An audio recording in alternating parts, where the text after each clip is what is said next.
I never imagined my life would spiral into chaos.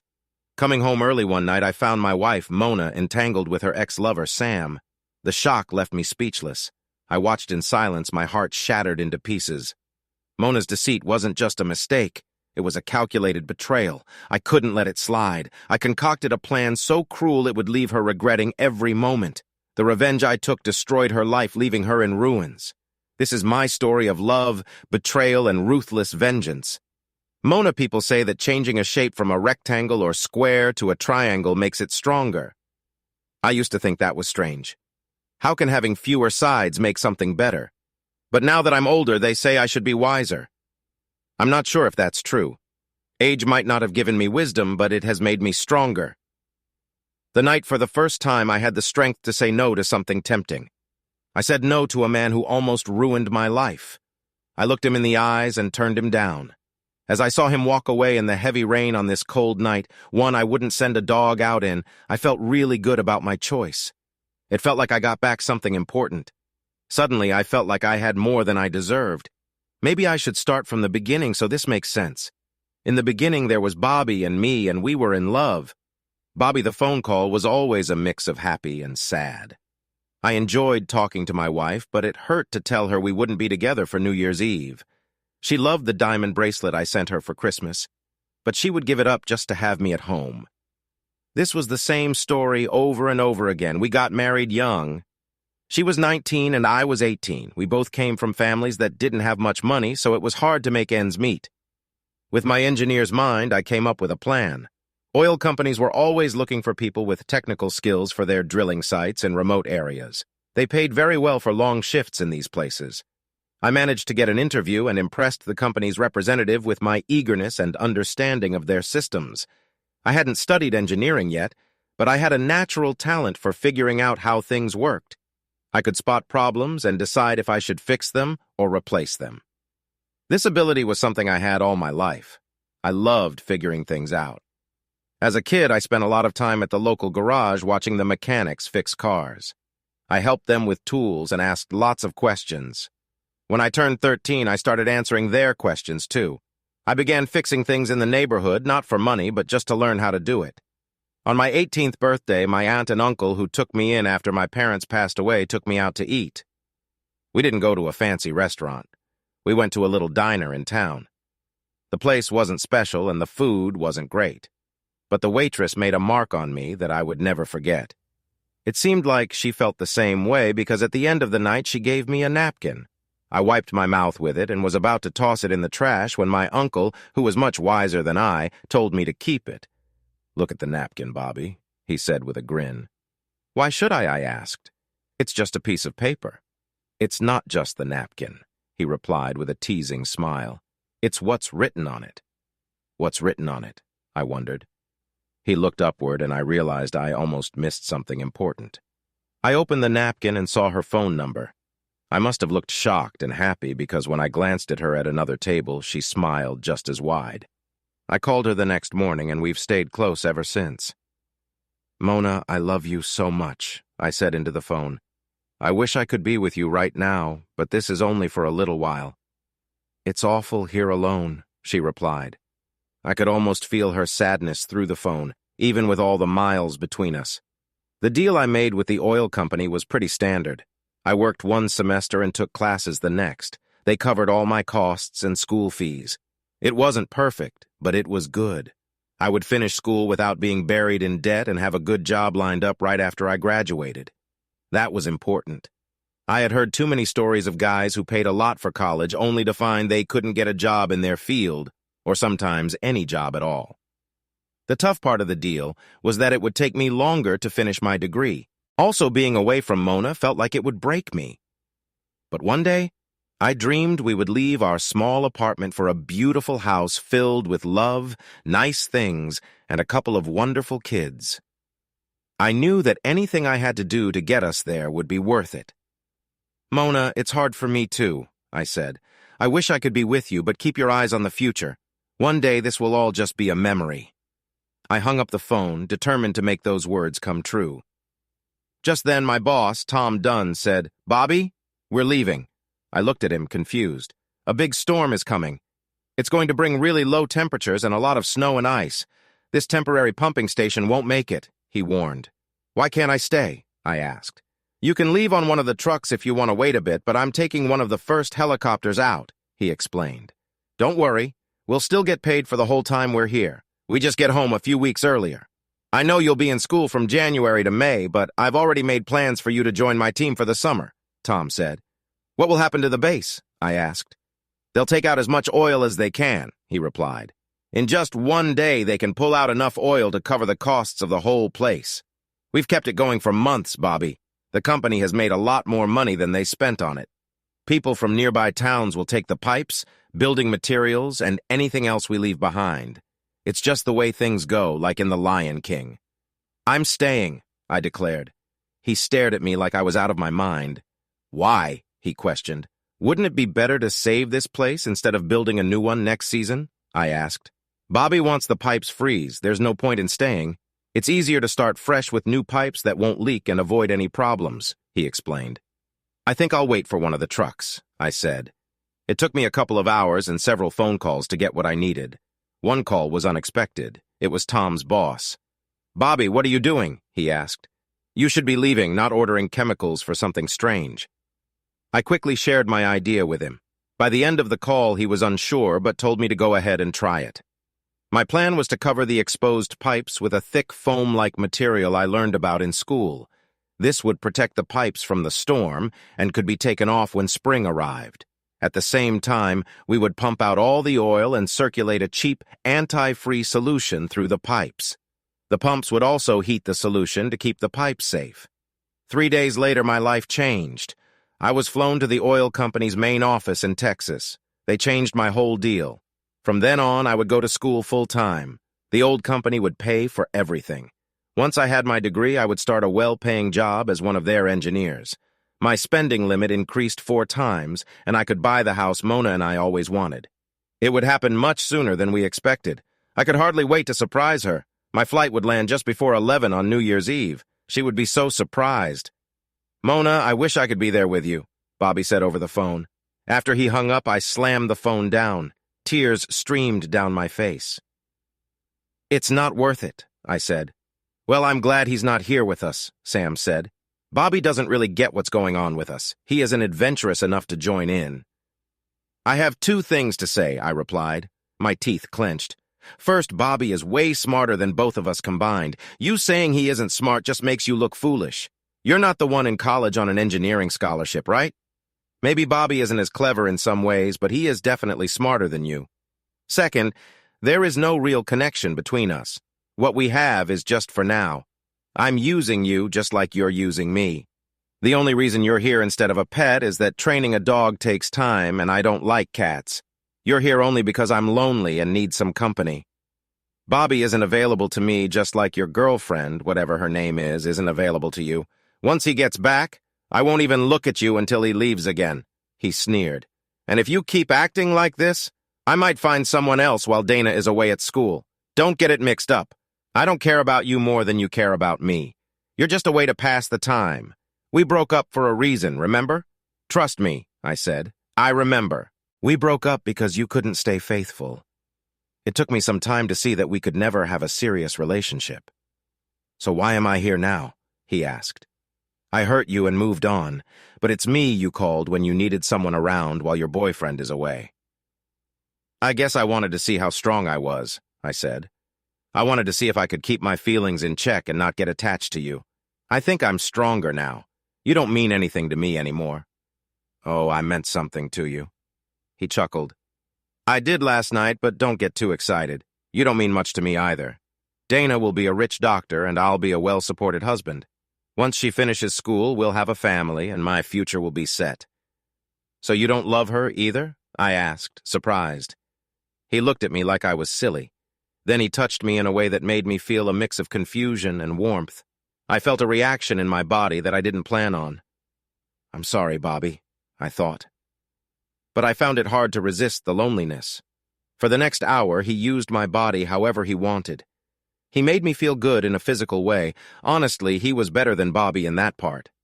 The difference between them was decreasing quickly. Bobby was getting better too, but Sam was my first. He had shown me how to enjoy being close to someone. He knew what I liked better than anyone because he taught me. Sam was more experienced than Bobby would ever be, but he didn't have my heart. Right along to Bobby entirely. So while Sam might know how to move me, he could only move my body. Bobby really touched my heart. In a contest like that, Sam wouldn't stand a chance. "Hey, I have a fun idea," he said with a grin as we lay in my bed trying to catch our breath after everything.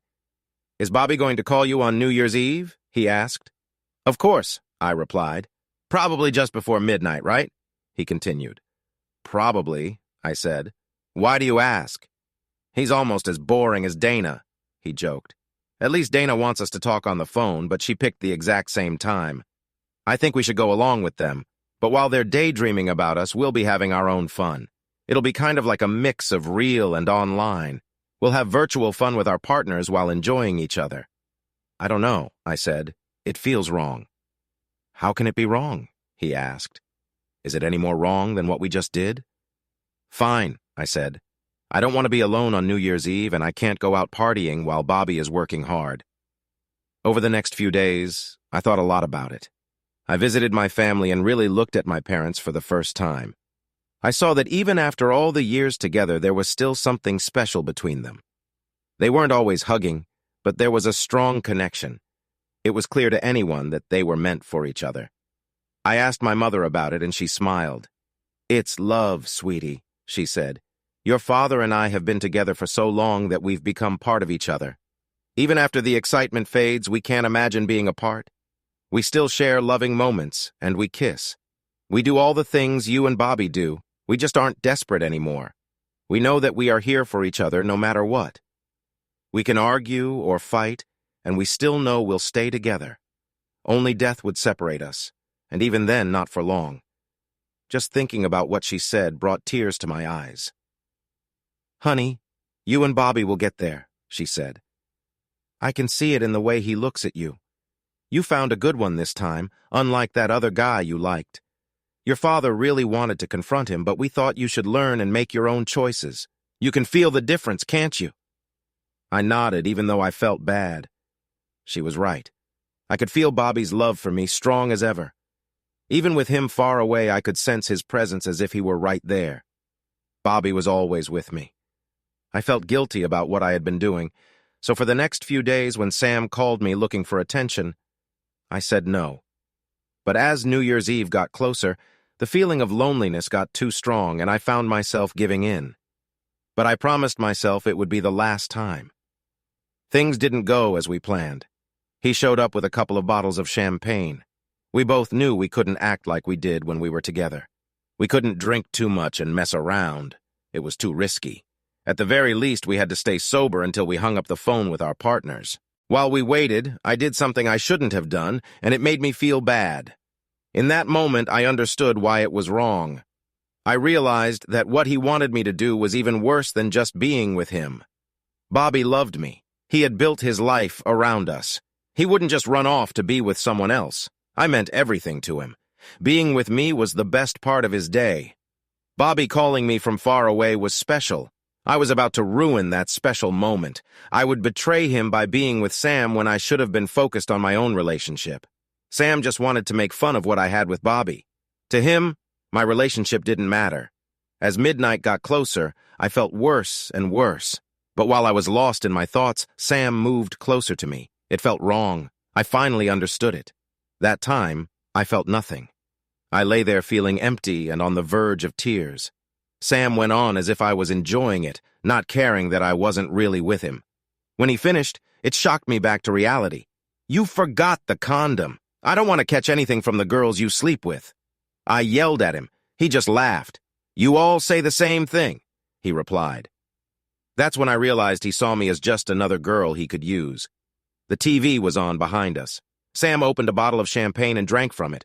Just then his phone rang and we both jumped. It was only 11 o'clock. "Hey, babe," he said, changing his voice to sound deeper and more appealing. He put the phone on speaker and smirked at me. "Sammy, do you have a computer where you are?" a woman's voice asked, sounding a bit tipsy. I watched as he set up a video call. A very thin, pretty girl with dark hair was giggling, leaning on another girl for support. "Honey, I need to tell you something, she giggled. At that moment, the other girl took off her top, pulling her bra down and revealing her small chest. I'm sorry, but I can't fulfill that request. I had to tell Sam that it was over. I couldn't keep doing this anymore. Crap! I suddenly yelled. I pushed Sam away from me. What's wrong? Sam asked. It's after midnight. I missed Bobby's call. The phone didn't ring, he said. Don't forget about the time change. Just get away from me, I said. I need to clean up before I answer the phone. Why? Sam asked. Can he really tell you've been with someone else over the phone? So we waited, drank, and waited some more. Finally, we fell asleep, but Bobby still didn't call. The next morning felt really strange. I saw that Sam had moved to the sofa. It was better that way. It would have been weird if we slept in the same bed. I felt awful, and it wasn't just because of the hangover. Sam seemed eager to leave. I'll, call you, he said. I didn't answer. Maybe my sad face made him stay a little longer. You know the phone lines might not be working where he is, he said. And what he does is pretty dangerous. Anything could have happened. So it's just a problem with the phone and he misses you just like you miss him. I nodded, and a small part of my smile returned. But deep down, I knew Bobby had tried to call me, and I was too busy with Sam to pick up. But phone calls go both ways, so I decided to break my own rule. I tried not to call Bobby while he was at work. He had said that talking too much made him homesick. I also knew he was safe since there were no women working at the pumping stations. Bobby had told me that when a woman driver or nurse came by, all the men would rush to meet her because they hadn't seen a woman in a long time. I called him 4 times and got no answer. Worry washed over me. My guilt grew stronger. I imagined explosions and fire surrounding Bobby. I pictured him fighting for his life while I was lying there with Sam. It made me feel sick. I threw up everything I ate, and it wasn't just the hangover. I felt like the worst person ever. Bobby was out there working hard. He faced danger every day for us and our future. He was risking his life while I couldn't handle being a little lonely. I promised myself again that I would change. The next day I had another idea. I called the man who sent us money for our bills and for Bobby's school. I thought he might know if anything was going on, good or bad. Mr. Lively, this is Mona Thompson, Bobby Thompson's wife, I said to start the conversation. Do you know anything about what's happening at the base where Bobby is stationed? He paused for a second before answering. I had a feeling something was wrong. Then he spoke. Mona, I can't give you details right now, but I will share what I know, he said. I braced myself for the bad news about Bobby. A big winter storm hit our area, he started. We decided to leave the base. That's what we do in situations like this. We brought in a lot of extra people to help take anything that could still be used. For some reason, we don't have exit info for many of our guys. Bobby is one of them. I felt like I might faint. It felt like a cold hand was squeezing my heart. It's possible he just got on a different truck than the one he was supposed to. He could have taken a truck or a helicopter and didn't sign out. He might have joined a ride not from our company. Some guys called us because they didn't want to wait and took rides with locals trying to escape the storm. A few ended up stuck in remote places with no phone signal. He took them hours to reach us. Then we had to sort out a way to get them home. Bobby is smart. I'm sure he's okay and will call as soon as he can. I promise to tell you as soon as I hear from him. If he calls you, please let me know too. For the next few hours, I curled up in my bed and cried. I felt like I had ruined my life. I could feel Bobby's presence in the house as if he had called or been there. I was filled with all kinds of silly thoughts. I felt like Demi Moore in Ghost. I thought Bobby or his spirit had tried to reach me, but I had missed it. I had missed my last chance to talk to the only man I ever loved because I was with someone I could not stand. I would never forgive myself. After a few days of worrying and crying and jumping at every phone ring, I went home to my parents. My mother asked why I had taken so long to come to them. My dad made some calls and learned things I didn't know. The company was searching hard for all their missing workers. Some were found after they called from nearby towns once the storm let up. Others got home alone and asked for money back for their trips. A couple were found drunk in places in Las Vegas having fun since their wives didn't expect them home for weeks. The only person still missing was Bobby. My dad also found out something important. The company had a big insurance policy on all its workers that covered accidents on the job. This meant that until Bobby was declared dead or a body was found, no benefits would be paid. Bobby had made a choice. He decided to stay on base for an experiment, even though his supervisor advised against it. This choice could mess up his insurance policy. If something happened to him, it might take years to declare him missing. His family might not get any money for a long time. The worst part was that when we got married, Bobby never made me his beneficiary. We just never thought about it. His parents had passed away. His only living family was a stepbrother who drank too much and lived far away, and his grandmother in a care home. He often sent her money to help with her bills when we could. The insurance was set up before we got married. The stepbrother and grandmother were blood relations. If Bobby was gone, I wouldn't see any money. All I would have left was our apartment and some old stuff. Money didn't bother me. I just wanted my husband back. I didn't care about the insurance. I wanted the life we had dreamed of. Then my phone rang and I jumped to answer it. "Mona?" A man's voice came through. I was so upset that I took a moment to realize it wasn't who I hoped. I thought maybe it was someone from Bobby's work calling to say they found him. "Can we meet tonight?" said Sam. In frustration, I slammed my phone against the wall. "Bobby, I went to the campus first. A hurt creature goes back to its home. The university felt like my second home. It was the start of a new year and a weekend. The houses wouldn't start for 2 weeks and registration was a week away. I had already signed up for my classes so I could work until school began. That way I would earn more money. More money seemed silly now. What did I even need it for?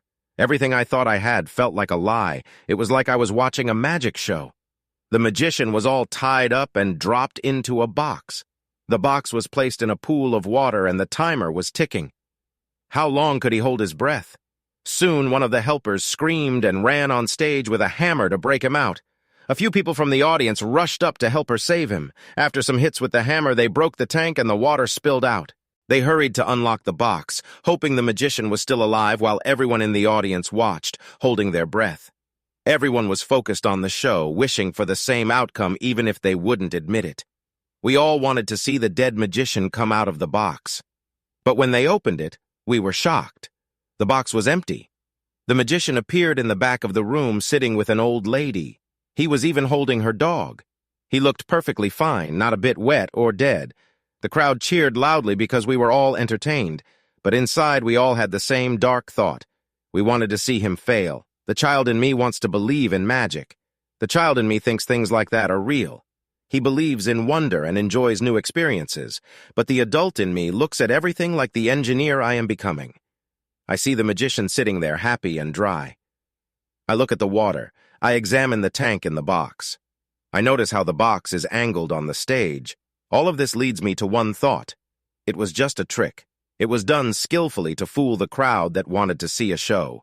We all wanted to believe, but the truth is that magician never really went into that tank. When I got home, I wanted to surprise my wife. I hoped for magic and love. I imagined her rushing to me and hugging me. I wanted to give her a diamond necklace I bought for her and share how we could afford it. Then I could tell her about my new job and making more money and how we could start looking for our own house before I graduated. But I was tricked again. The magician's trick was for fun, but my wife's betrayal hurt deeply. The moment I stood there and saw a man I didn't know with her changed everything for me. I realized that, like the magician, she had never been with me. I had been fooled again. If she had ever truly cared for me, she wouldn't have done this. For a moment, I thought about how long this had been going on, but I quickly pushed that thought away. It didn't matter how long she had been misleading me.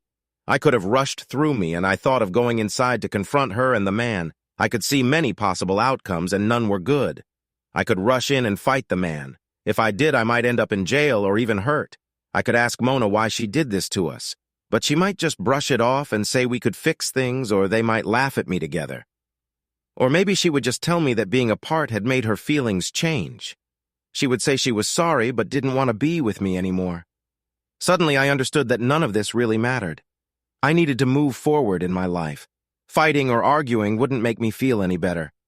I often said that Mona was my whole life, but the truth was she was just a very important part of it. Like all things, when one part stops working, the other parts have to work harder until the broken part is fixed, or until it breaks everything down completely. I decided to focus on the other parts of my life. I had a meeting on Monday to talk about money and where I was going to live. I just needed to get through the weekend. I ended up staying at a friend's dorm from one of my classes. He was a bit nerdy, so he was still there over New Year's weekend. I ate so much pizza and played so many video games that I got tired of both, but I made a friend for life. On Monday, the first thing I did was go see Malcolm Lively. Malcolm was Tom's boss, and he was the one handling all the details of my new deal with the company. He was the one who hired me, and like Tom, he was a mentor for me. I told him everything that happened, and he asked what I wanted to do. I thought long and hard about it and told him that I needed more time. I said I needed a new place to live, and maybe a car would be nice. "Bobby, what do you want to do about your wife?" he asked. "Do you want a divorce?" "I don't know what I want," I replied. "Maybe I'm being a coward. I just can't face her right now." "So what do I say if she calls?" he asked. "I don't know," I said, "just don't say anything." And that was how things went. For the next few months, I didn't let myself dwell on Mona. Whenever I had free time, I focused on studying, working on projects, or helping other students. I did everything I could think of to keep my mind off her. I could have tried to spy on her, but I didn't want to see her with someone new. It would hurt too much. She could have found me just as easily since I was still going to the same school. It showed how hard she was trying to avoid me. All she would have needed to do was visit the engineering building. I was always cautious and looked around before I walked to class or came back. Most of the time, I parked in the lot behind the building and used the back door. It was much easier to have my own car. I bought a used Mustang from a dealer in town. Some friends from my automotive technology class worked on a car for their project, and I got to keep all the changes they made after they got their grade. Without the stress of paying for school, I felt much lighter. Not having to worry about making Mona happy took even more pressure off my life. I was free to learn and try new things. With fewer distractions, my grades got even better. I could focus sharply on everything I needed to do. I had chances to move on from Mona, just like she had moved on from me, but I couldn't make that choice yet. I still felt too hurt inside. By summer, I had completely moved past Mona. I was also free to take any internship offered by the company, which is how I ended up in West Virginia. When people think of West Virginia, they often think of coal mining. While that's true, there are many other interesting things about the state. The oil company I work for has many businesses there. The people in the area work really hard, and labor costs are lower compared to other places. The oil company used this to start making their own pipes and fittings in West Virginia. This gave me hands-on experience with how things are made, production lines, and machines that help with manufacturing.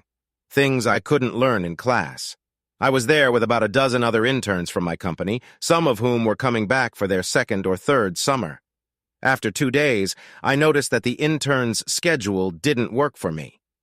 The idea was to give us a taste of working in the plant. I talked to the plant manager and shared my own schedule with him. At first, he was not so sure, but he agreed to let me try it. I split my summer into 12 weeks, spending 1 week in each department of the plant. 3 days into my plan, the intern coordinator started to complain. I was missing most of the meetings and group sessions that the other interns attended. They also had a team project, and I hadn't signed up to help with it.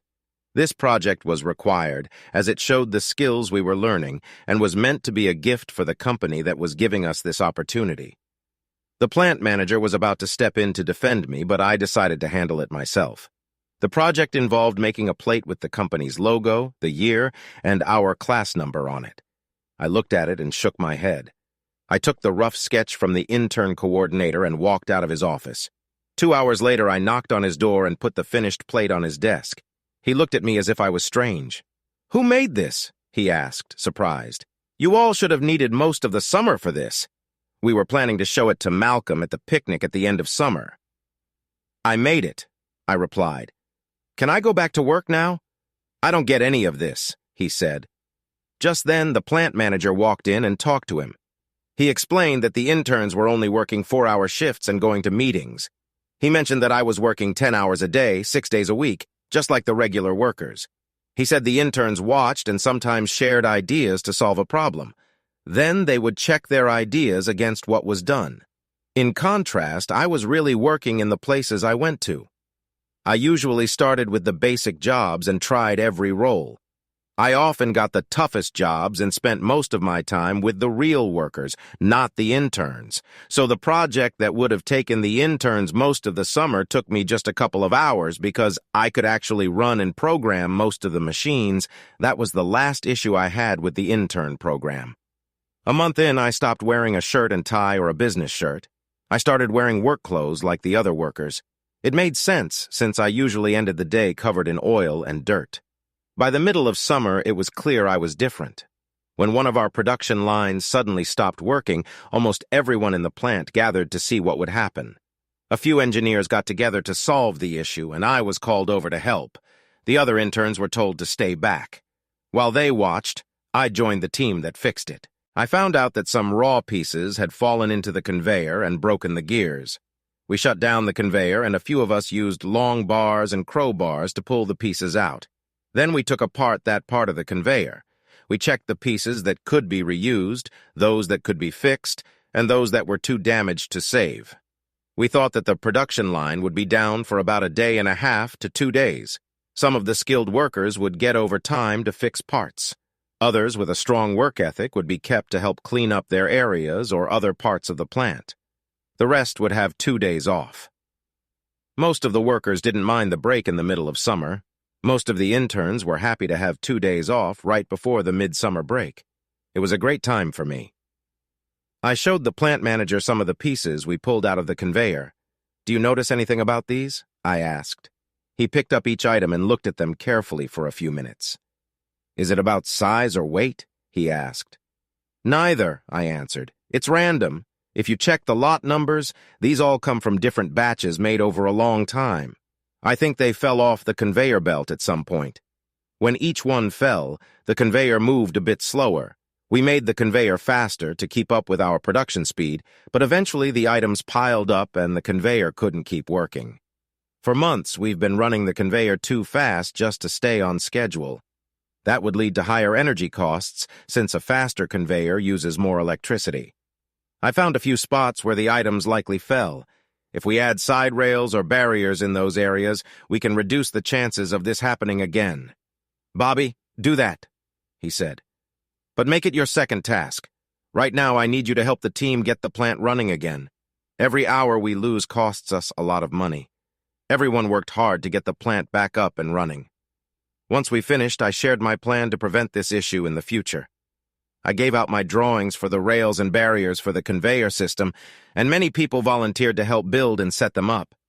After the meeting, the intern program coordinator came over to me. "You know, this could be a good project for the interns," he said.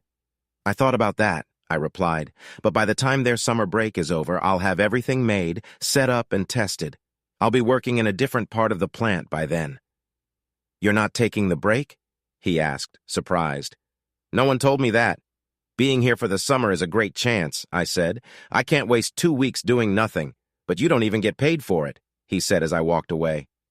Outside of work, my schedule was also strict. I usually had breakfast and lunch at the plant's cafeteria. On most nights, I grabbed fast food on the way home. I lived in the same dorm as the other interns, but rarely saw them. I got along with most of them, but we were all doing different things. I even went in on Saturdays. Those days were good for me. There was usually only a small team working then on short tasks, maintenance, or quality checks. I didn't go in on Sundays. Most of the time I studied, but I also found time to work on my car and take care of things I couldn't finish during the week. Halfway through the summer, I finally felt ready to deal with my situation with Mona. I talked to a lawyer that the oil company had hired. She was very kind and asked me to tell her everything that had happened. I think she felt sorry for me because she could hear how upset I was, even on the phone. She explained the whole process and my choices. Since Mona and I had been married for less than 2 years and didn't own much, getting a divorce would be pretty simple. There would be no support for either of us. We would both just sign the papers and move on. But of course, things didn't go that smoothly. Mona began to make requests right away. She was angry and wanted to see me. She wouldn't agree to the divorce and wanted to go to counseling. There were things we needed to talk about, and she wanted answers to questions. She insisted on a meeting in person. She wanted to know where I had been and why I hadn't called her. My lawyer thought it would be a good idea for me to meet with Mona just once to clear things up. I told her I really couldn't do it. It had taken me 7 months to reach a point where I could even mention Mona without feeling sick. I didn't feel strong enough to face someone I had loved so much, who had hurt me so deeply. In the end, I decided to write Mona a letter. If she signed the divorce papers, she would get the letter. If not, the divorce would still happen. There's no law that says you have to stay married to someone. I was just glad we hadn't been together long enough to own anything or have kids. In the end, Mona signed the papers and got the letter. It was short and to the point. I wrote 10 words. There were 2 short sentences and both were not true. Mona, I don't love you anymore. I found someone else. I don't really know why I wrote that. Maybe I wanted to feel better by showing her that I could move on too, just like she did. Or maybe it was to make her angry. Either way, that was what I wrote, and it felt like it ended up coming back to hurt me. Sundays were also the only day I got a nice sit-down meal at a restaurant in the small town near the plant. Usually, I would be reading a book or a car magazine, but it still felt like a break. It was on one of those Sundays that my life changed. I was sitting alone at a table trying to work out some problems from a textbook for a class I would take in the fall. I always bought my books early and looked through the chapters before the class started. It not only made the classes easier, but it also helped me see where I would need help ahead of time. "What are you doing, hon?" The voice was so sweet, it was like music. Even though I hadn't really talked to a woman since leaving my marriage, I looked up. I had to see who was speaking. Women's voices can be tricky. Some secretaries at the plant had voices that could make a guy excited over the phone. They sounded like people who worked in phone chats, but often the woman with a beautiful voice had a face that could shock you. This time was strange. The voice was lovely, but also rough, like she smoked too much and drank hard drinks. Still, I looked. When I saw her face, my pencil fell from my fingers. She looked like an angel. Her hair was a wild halo of red curls. Her bright blue eyes showed a lot of smarts and a little bit of fun. She looked like someone who would never stay sad for long. Like many women around here, she didn't seem to know how pretty she was. "Why are you staring at me like that?" she asked, always smiling. I was lost for words. Talking to women wasn't something I cared much about. With Mona, we never went through that awkward stage. We just got close, and then suddenly we were always together. Then we got married, making plans for our future. Now just thinking about seeing her again made me feel sick. Honestly, I hadn't thought about being in a relationship again. I did not expect to be drawn to another waitress. It felt too strange. "You're so pretty," I blurted out before I could stop myself. The moment I said it, we both turned as red as her hair. She was quick to recover. She started laughing. "I guess I should get you something to drink." She smiled.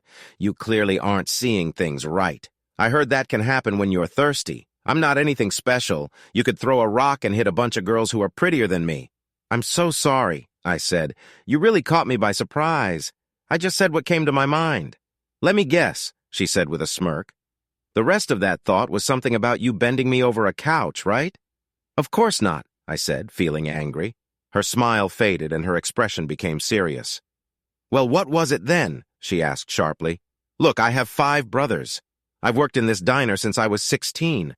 Some of the truckers that come in here are not shy about saying what they want. Nothing you say is going to surprise me. Just that you're probably the most beautiful woman I've ever seen," I said softly.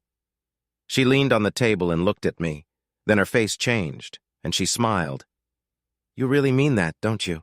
She giggled. She walked away, still shaking her head, but she kept coming back after bringing my food. She had so many questions. "What language is that?" she asked, looking at my notes. "It's math," I replied with a laugh. "That's not like any math I've seen," she teased. "Why are there so many letters and squiggles in there? What are you doing?" "These are stress calculations," I explained. "It's one of the biggest problems today," she said. "People are too stressed." I burst into laughter and couldn't stop. I laughed for 3 or 4 minutes. Tears streamed down my face when I finally calmed down. It was the first time I had laughed in nearly 8 months. Her mood changed quickly. In an instant, her eyes flared up and her mouth got tight again. "Are you laughing at me?" she whispered harshly. Even that made me laugh again. She was too small to be scary. Her nostrils flared and her little fists clenched. Her long legs tensed and she stood taller. "I'm sorry," I said, raising my hands in surrender. "It's a sad story I won't bore you with, but really you made my day. I haven't laughed in ages. She turned her head sharply, and her long red ponytail flew over her shoulder. I get off in 15 minutes, she said, still a little angry. I'll want to hear your long story then, and if I don't believe it, you better run because my brothers will be mad at you for making me angry. I finished my meal and paid. I left her a good tip and headed to the door. I need to change first, she said, grabbing my arm. She didn't let go. She pulled me back through the diner. She took out the clip from her ponytail and her long red hair fell down. I was mesmerized. There was no way I could leave now.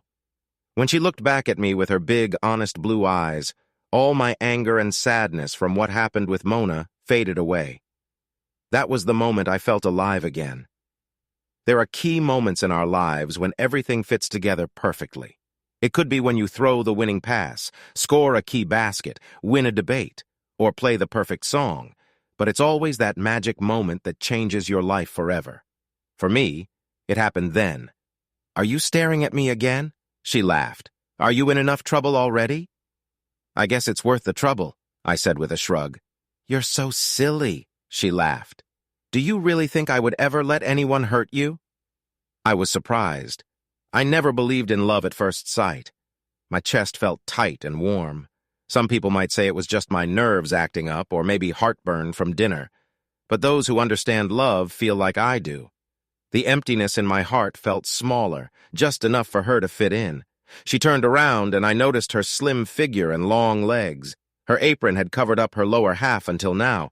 I was amazed at how her shape flowed into her tiny waist. I have 2 questions for you, she said, turning her back to me. First, what's my name? Samantha, I replied, but your name tag says Sam. She turned back and kissed me. You got that wrong, sweetie, she said, making me dizzy. I wanted more. I started to wonder what she would have said if I had guessed right. My name isn't Samantha, dear, she said with her eyes closed tightly. Now, what color are my eyes? They're bright cornflower blue. They're big eyes that make you feel like everything will be okay, no matter how bad your day is. She interrupted me with another kiss.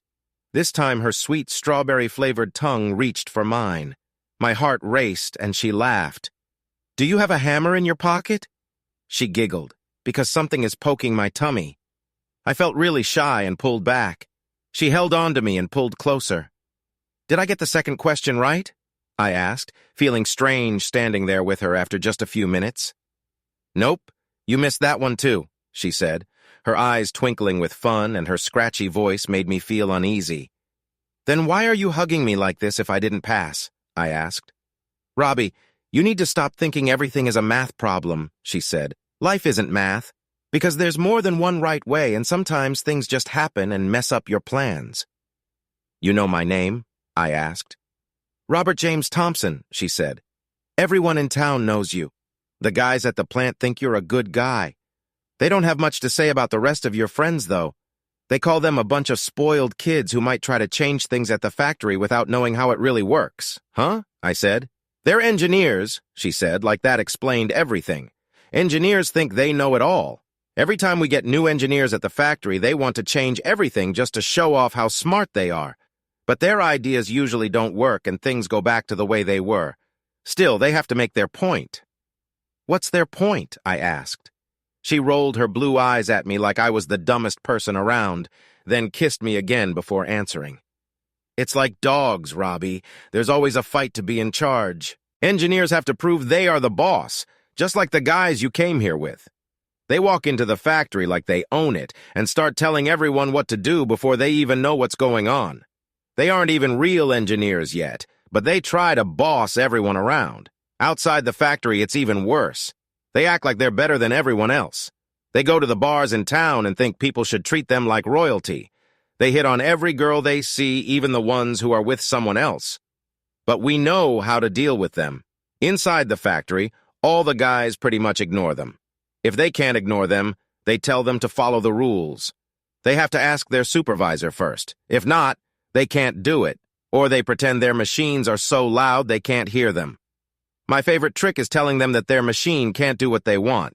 They make up things like needing a metal stretcher or a special welding tool. I've never heard of a metal stretcher, I said, or that's because it doesn't exist. She laughed. But a guy who won't admit he doesn't know something won't ask what it is. They run around the factory asking where it is. Everyone knows what's really going on and points them to the far end of the factory while laughing at them. She hugged me tighter, still laughing at the thought. Outside the factory, we do the same stuff.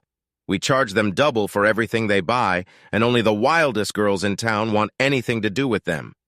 Let's just say more than one of those guys will end up bringing back trouble with them. We have some pretty loose women around here. Suddenly, I realized how foolish I had been.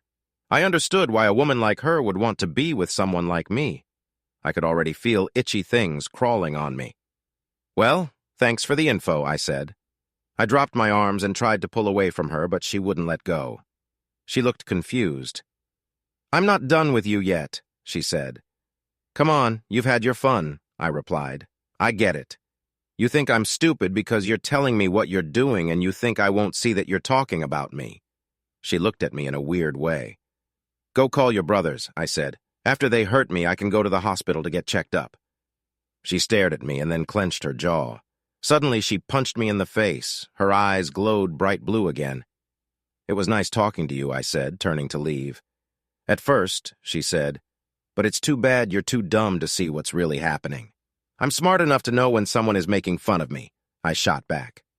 Robbie, no one is making fun of you, she said. It's the jerks you came here with that we were talking about. And then you called me a bad name. I'm not like that. I've only been with a few guys. I have 5 brothers. They don't let many boys get close to me. I thought you were special. Why? I asked. I got both your questions wrong, and you seem to enjoy showing me how dumb I am. That's because you're really smart, she said. Who does math while eating? Who does math when they don't have to? Sometimes the answer is more than just an answer, and sometimes things are just what they are. She was very passionate about what she was saying. You saw my name tag and thought my name was Samantha, but it's just Sam, she explained. My mom promised her brother she'd name her next kid after him. With 5 boys already, it seemed certain I'd be a boy too. But my Uncle Sam died 2 weeks before I was born, and a promise is a promise. She was getting more and more excited. What about your eyes? I asked. I just said what I saw. She moved even closer to me and wrapped her arms around me again, sighing. I love the way you describe my eyes, she said, almost purring. My brothers and the guys here like light eyes on girls. I guess they think it's special. My whole life I was told my eyes are shit-kicker blue. I laughed hard enough to squeeze her. There's that hammer again, she giggled. What does shit-kicker blue mean? I asked. Around here, the best and smartest guys work in the factory, she explained. In the next best work for the sheriff or the town, next are those who work in stores or gas stations. The coal miners are below them, and at the bottom are the farmers, also known as shit-kickers. They spend all their time looking at the ground and the plants. So when they finally look up, they are always surprised at how blue the sky is.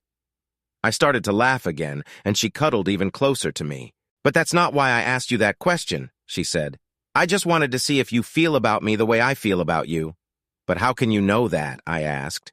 Because if you really liked me, you would be looking at my face, she said. If you didn't, you would just be looking somewhere else, and Robbie, you really love me.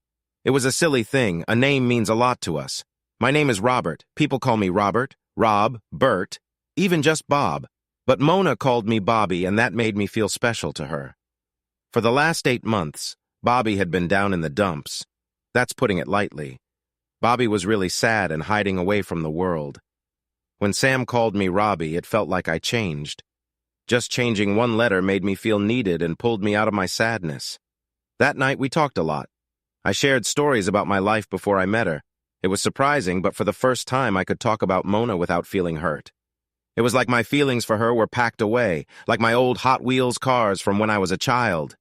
As a kid, they were everything to me. But now, I want real things. So you only had one girlfriend your whole life, and she did that to you? She smiled. I just nodded. That's what you deserve. She smiled. You should have waited for me. My raised eyebrow made her laugh. What? She laughed. Well, shouldn't you have waited for me, too? I asked. What about all your boyfriends? I'm 20 years old, she said. I've only been on 5 dates in my life, 1 date each with 5 different guys that includes tonight with you. This was a date, I asked. We were lying in the soft grass under the summer sky. "What did you think it was?" she asked. "Maybe you just haven't gone out much."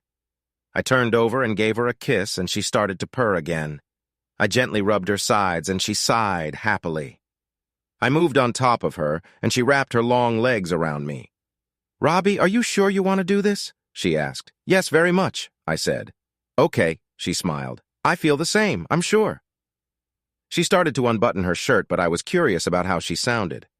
"Were you not sure before?" I asked. Many thoughts ran through my mind. I pictured big men forcing her and imagined cave-like guys taking her away by her long red hair. She stopped unbuttoning and looked at me with sparkly eyes. They seemed to glow in the darkness. "What other times?" she asked. She both sat up and looked at each other. "You said you had a few guys," I said.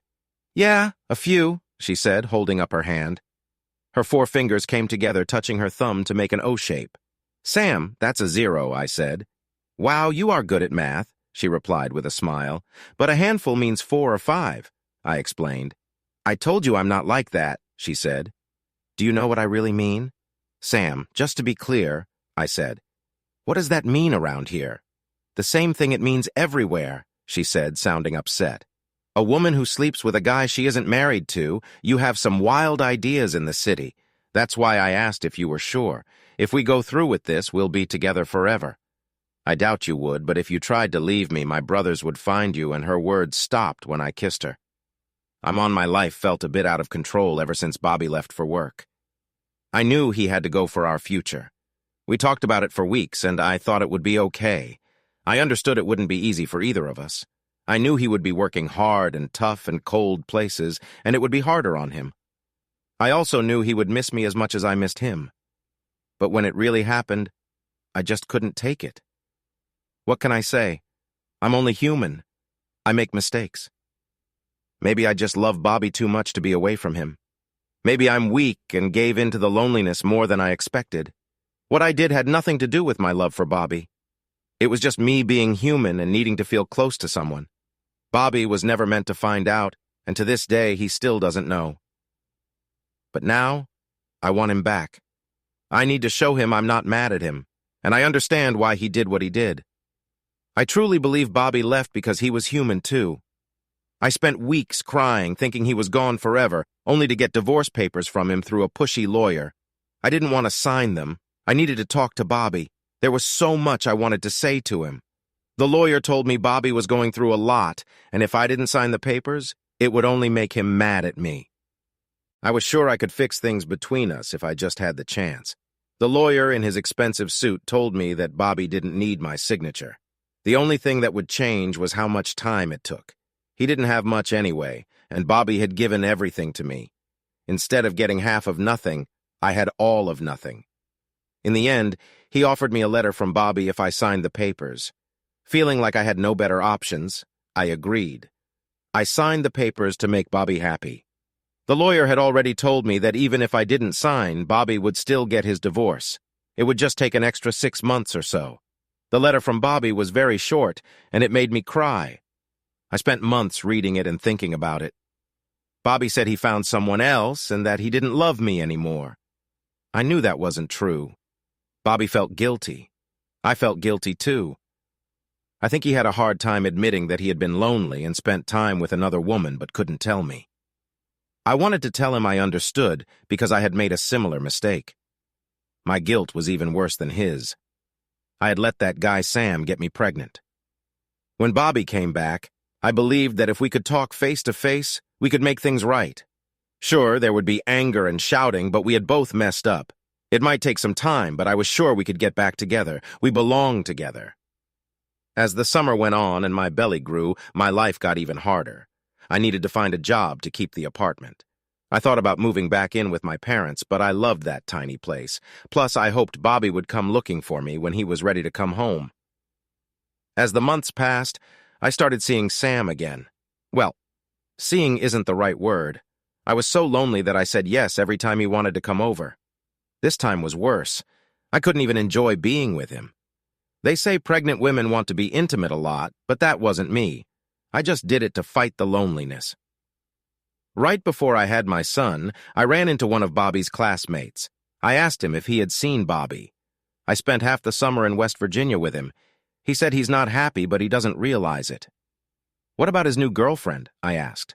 He looked at me in surprise. What girlfriend? He said. Listen, I'll be honest. You and Bobby breaking up hurt him a lot. People partied, but Bobby didn't join in. He worked 6 days a week and studied on Sundays. I never saw him talk to any girls. I had to leave during the summer break because I got sick, but trust me, when I left, he was still thinking about you. That made me even more confused and guilty about what I had done. Then everything fell apart. Sam lost his job and got kicked out of his apartment. He moved in with me. He said I had no choice. I couldn't put the man who helped me with my loneliness on the street. My parents helped me for a while after I had Joey. Sam gave me part of his unemployment checks until I could return to my job at McDonald's. Weeks turned into months, and months slowly became years.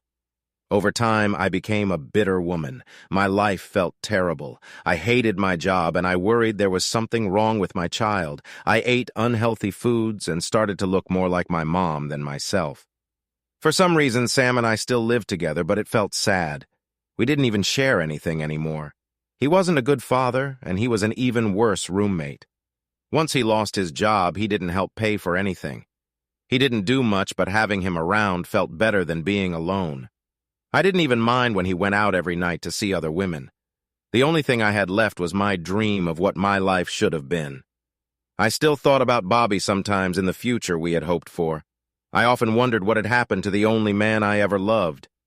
I didn't have much time to think because my life was busy. I worked over 60 hours a week. I usually worked 12 hours a day from 6 a.m. to 6 p.m. and then shorter shifts on Saturday and Sunday. What I hated the most was being away from Joey. I didn't like leaving my young son with Sam, but I had no choice. Most days, as soon as I got home, Sam left again. By the time he came back, it was often early the next morning. Our fights grew worse over the years. With Joey starting school, I began to wonder why I needed Sam. He acted like he was the one making sacrifices for us. "If you want to sacrifice, try getting a job and earning some money," I yelled at him one evening. I didn't see him for 3 days, and without any plans for childcare, I ended up missing 2 days of work. That hurt us a lot. On one hand, we were hardly making ends meet. On the other, I felt lucky. Things were not going well at work while I was gone, which scared me. I was very afraid my boss would see they could run the restaurant without me and cut my hours. When Sam came back, I was so happy to see him that I didn't say anything. It took over a week before I felt ready to talk about it. "We need each other." He said, "Maybe I'm not bringing in money, but I save you a lot more than the beer money you give me. Think about how hard things would be if I was gone for a week. Watching your kid isn't as easy as you think." I had looked into daycare options nearby, but both regular daycare and in-home care would cost nearly half of my paycheck. I felt stuck. As time went on, it seemed more likely that Sam might just leave us one day. I started to drink when I got home in the evenings, but began as just one drink to help me relax after Joey went to sleep soon became a regular habit. Lately, I had been drinking a lot to fall asleep. I kept dreaming the same dream. I dreamed that Bobby would come back and we would be together again. He would look at Joey and see how much they looked alike. Then he would get upset with Sam and move us into a nice house just like we always wanted. After a few weeks, he would tell me he didn't want me to work hard every day at McDonald's anymore. Most importantly, he would be there with me every night in our bed. That was my dream. There were nights when I could drink enough to make it feel real. Joey was 6 years old when everything changed, and he brought some light into my dull life. One Saturday, I was working like usual. Sam was very sick with the flu. I did something I didn't like, but had done a few times before I brought Joey to work with me. For most of the morning, he sat quietly in a booth next to the counter, coloring and looking at his books. Around 11 o'clock, I got a phone call that made me really angry. Someone had made a party reservation without telling me. Sometimes we had people book a section of the restaurant for their kids' parties, but I didn't know anything about it. I checked the reservation book and saw the party listed, but no one had written it on our calendar. As soon as I saw the handwriting, I recognized it. I asked the woman on the phone if she knew who made the reservation. He said his name was Alvin. She replied. I got even more angry, but there was not much I could do. Alvin was the owner's nephew. I called him at home and reminded him about the party. "Mona, I can't do it." He whined. I have things to do today.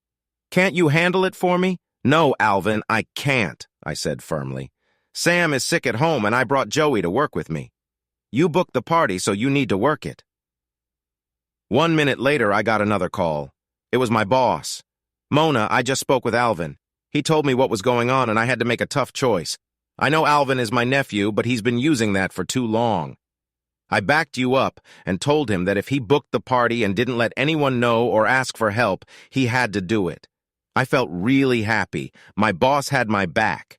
Unfortunately, he continued. You know how it is with young workers. They don't have the same work ethic that we do. I thought, but I'm only 28. Alvin has some kind of video game event today, and it seems it's more important than his job. He said he's going to stand in line outside Best Buy in Madison Heights waiting for the new game to go on sale in a couple of days. He can't miss that, so he quit. That's when I realized I was in trouble. Alvin would likely come back to work in a week or two. If he took over the restaurant from his uncle, he would fire me right away. I knew what was about to happen next. Mona, you need to stay and help with the party, he said gently.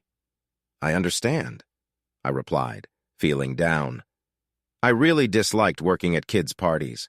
Most of the parents who could pay for a space in a restaurant spoiled their children. A reserved party was not the same as a regular party. In a regular party, kids sat wherever they could find space, even next to older people. The parents only paid for the food, but at a reserved party, the parents rented a whole section of the restaurant just for them. This party seemed big. Our restaurant was older and had a play area with a ball pit and a big slide. There were games and many activities for kids. Of course, the party was set to start at 1 o'clock, just an hour after I was supposed to finish my shift. I hated that I had to make my son stay longer just so I could serve a bunch of spoiled kids. To make things worse, some workers had called in sick, so I couldn't get anyone to help with the party. I was all alone. She arrived around 12:15. The guy at the first register stopped talking when she walked in.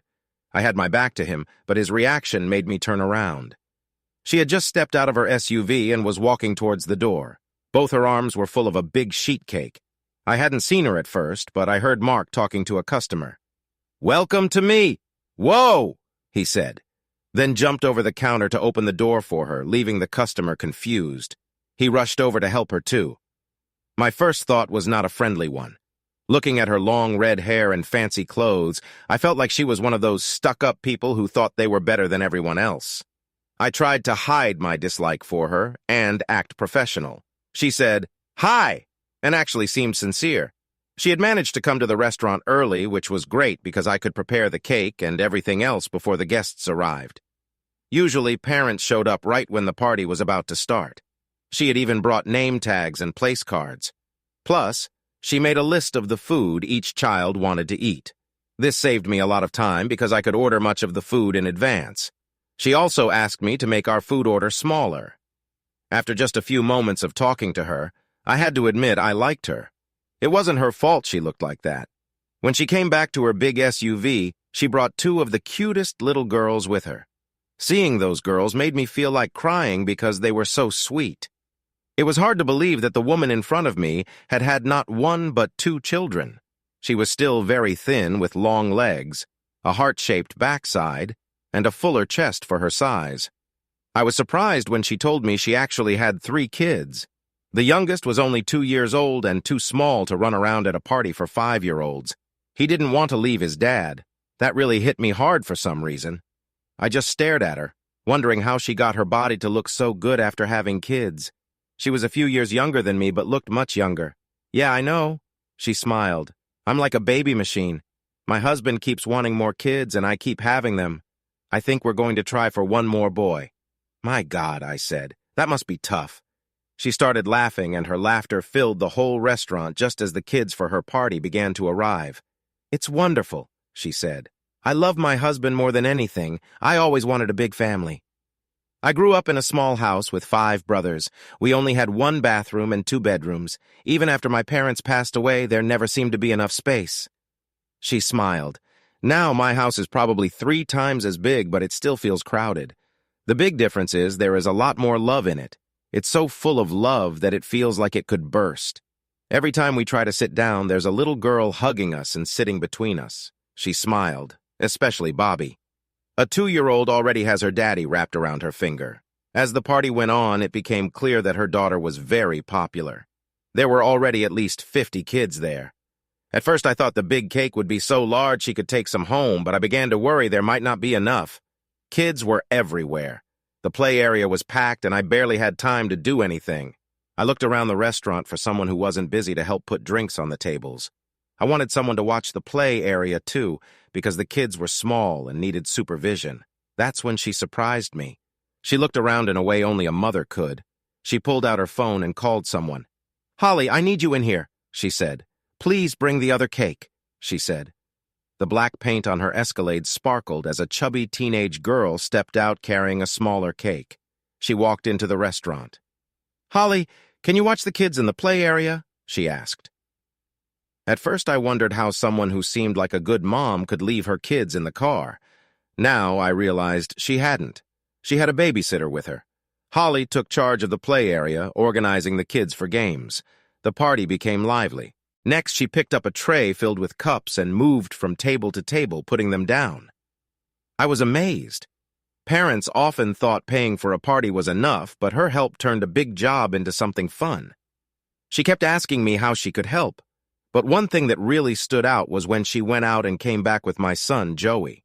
Joey had always been taught not to talk to strangers, yet she managed to get him to not only speak to her, but also leave his booth with her.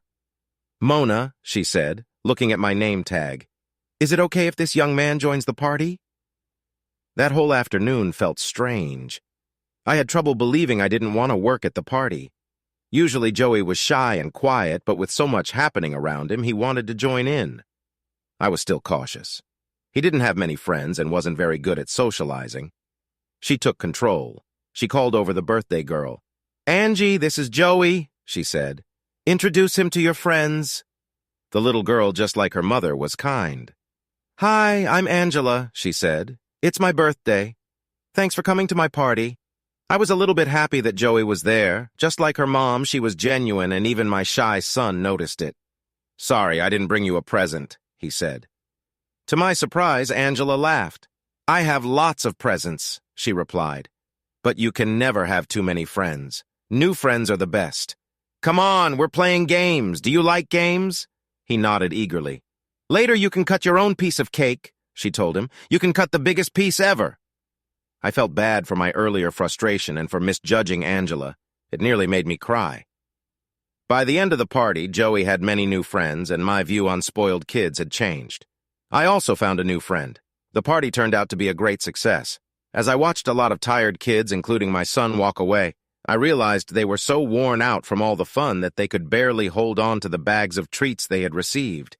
I was surprised when my new friend Sam introduced me to some parents who were looking for help to throw parties for their kids during the summer. I was even more surprised when Angela, yawning, came over and asked if Joey could go to the zoo with her and her sister the next day. The party had been nice for the kids, but I didn't expect anything else to come from it, but Angela really wanted my son to go. "He's smart and knows many things about animals," she said. "He reads a lot, just like Daddy. Can he please come?" I needed to get away from these people. They were too nice. I had worried for so long about my son fitting in, and now that he had found friends, I felt I would let him down. I couldn't afford to take him to the zoo. "Honey, I would love to bring him," I said, "but I have to work tomorrow." "But Joey knows a lot about animals," she said. "My mommy just reads the signs at the zoo. Most of the time, she's just talking to my daddy on the phone, even though she'll see him soon when he gets home. And they kiss, like they haven't seen each other in ages."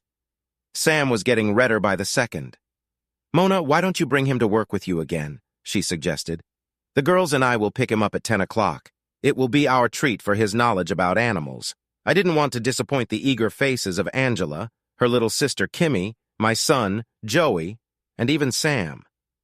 "Okay," I heard myself say, feeling much better as the frowns turned into smiles. I took Joey home, and for once he went to bed without any fuss. One day had changed him so much. He had filled his backpack with animal books. He couldn't read yet since he was only 6, but I had read them so many times that he knew many of the facts by heart. If he saw a picture, he could tell you exactly what the page said. When we got home, Sam was sitting on the couch watching our old TV. He coughed a few times, but I ignored it. "Sorry, I couldn't watch the kid today," he said. "I slept all day, but I feel better now. I didn't pay much attention to him." I was busy thinking about my new friend. Sam was a strange name for a woman, especially since it wasn't a nickname. That night, for the first time in a long time, I didn't feel like I needed a drink after work. I even turned Sam down when he offered to get me one. My Sam. That was a big joke. He had never really been my guy. Even after all these years together, we had never gotten married. He just wasn't the settling down type, and sometimes I felt like I was still married to Bobby. But Sam was draining my energy, and one day I would have to do something about it. Even if a miracle happened and Bobby came back for me, having Sam around wouldn't be good. It would be just as hard if I found someone new. Sam and I still argued. I think he felt that I should always support him. In his eyes, since we had been together, he lost his chance to marry his fiancée, who was a doctor.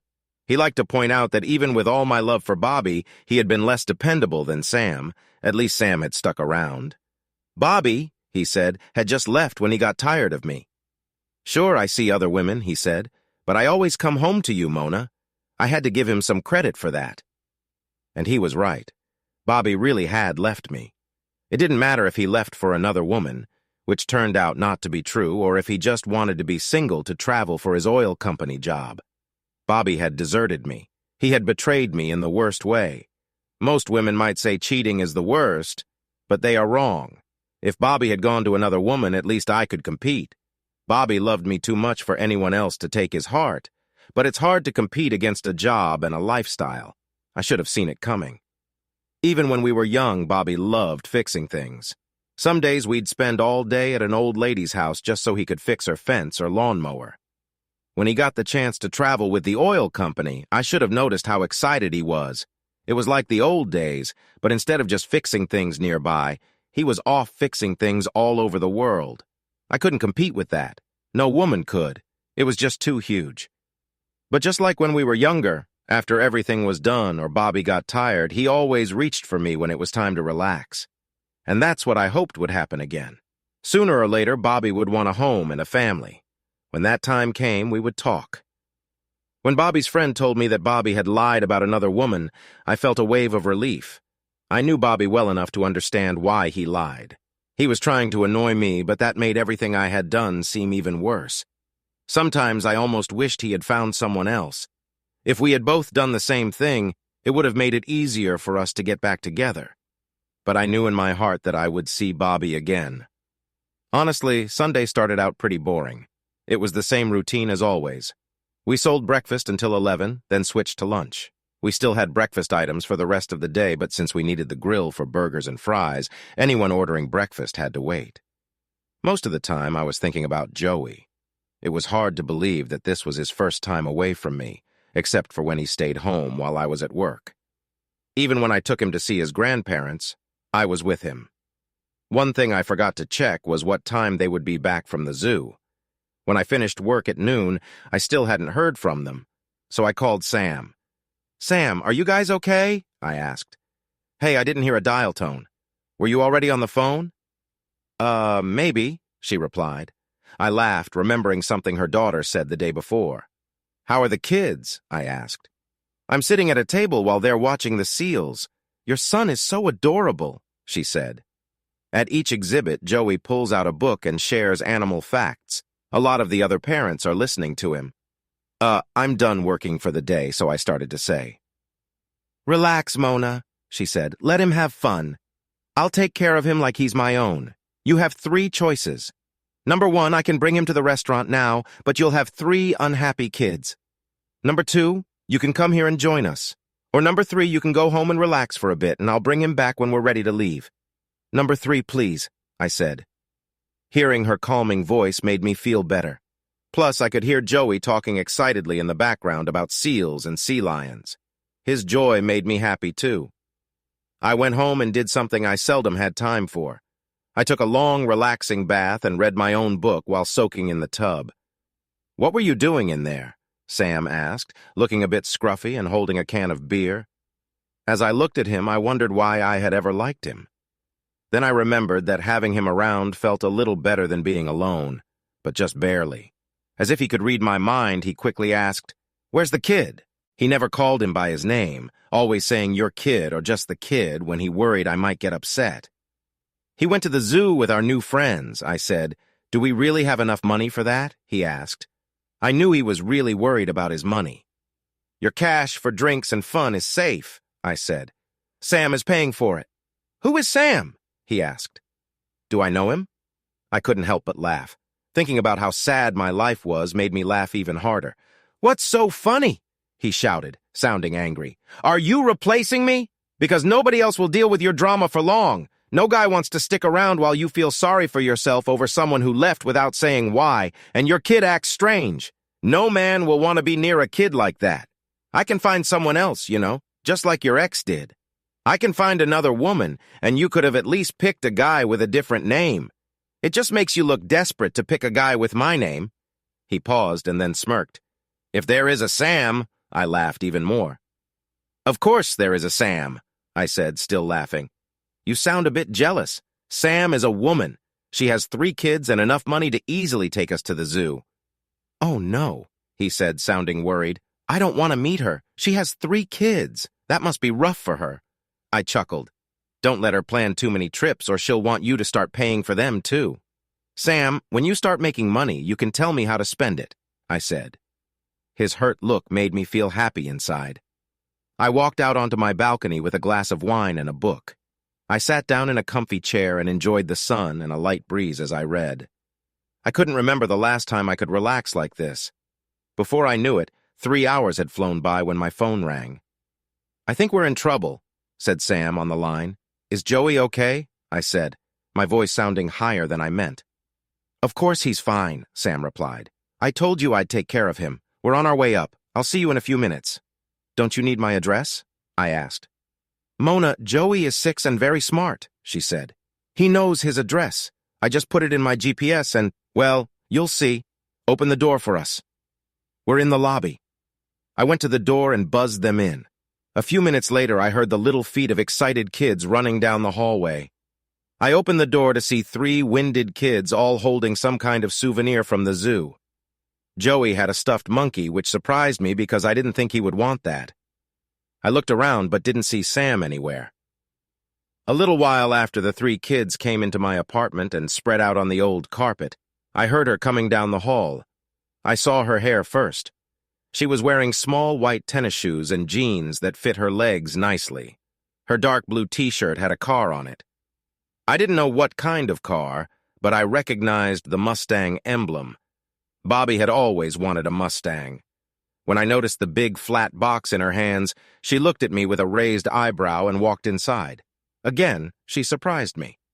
Her eyes got wide as she crossed the living room to my balcony. She looked back at me and said, "Can I go out there?" "Of course," I smiled. She stepped out onto the balcony and sat down in the chair next to mine. To my surprise, she took a sip of my wine and motioned for me to join her. Then she opened the pizza box. As soon as the lid came off, 3 little voices yelled, "Pizza!" and rushed for the box. I had thought Sam's girls might be a bit stuck up, but I was wrong. They asked for a slice, and when Sam said it was okay, they grabbed pieces right from the box and started eating. Joey followed their lead, even though I didn't think he had ever had pizza before. "I thought you might be mad about me bringing food from a place that competes with yours," she joked, as I took a bite of my slice. "Oh, come on, Sam," I laughed. "This is great," she said. "We're so high up." "Sam, we're only on the 4th floor," I chuckled. "I'm scared of heights," she whispered. We were having a fun time just talking, something I hadn't done in years. The kids were laying on the rug looking at one of Joey's books. "Why did he want the monkey?" I asked. "The monkey isn't his," she laughed. "He wanted for you at one of the games. He got a book about the zoo and put it in his bag with the other books. He won me a lion." "Why do you get the lion?" I laughed. "Because I was there," she grinned. "We talked about all sorts of things, even some that might upset some people." "Why aren't you stuck up?" I asked her. "You forgot I grew up in a small house with 5 brothers," she laughed. "When Rob found me, I was a waitress in a little diner with awful food." "You were a waitress," I laughed. She nodded and took another sip of my wine. "And we've been together ever since," she said, and I noticed her face light up when she said it. "So how long did you two date before you got married?" I asked. She looked at me and just laughed. "We didn't really date," she said, starting to laugh again. The moment he walked into the diner, I knew he was mine. "That's one of the things I love about your son. He reminds me so much of Rob. You have to remember this was a coal mining town with just one factory." I had heard a lot about him before I saw him for the first time, and my heart started to race. I just knew something was special. It was strange, but I understood why she had so many kids. Just talking about her husband made her really excited. "So you never really dated," I said as I took a sip of the wine we were sharing. "Remember the guy I told you about, my ex-husband? He was so shy that it took him months to ask me out. I tried to show him I liked him. I met him at a restaurant and even wrote my phone number on a napkin. I followed him around the neighborhood while he helped older people fix things. How long did it take for you to know he liked you?"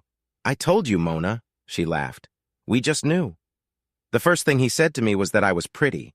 I had to trick him into staying until I finished working.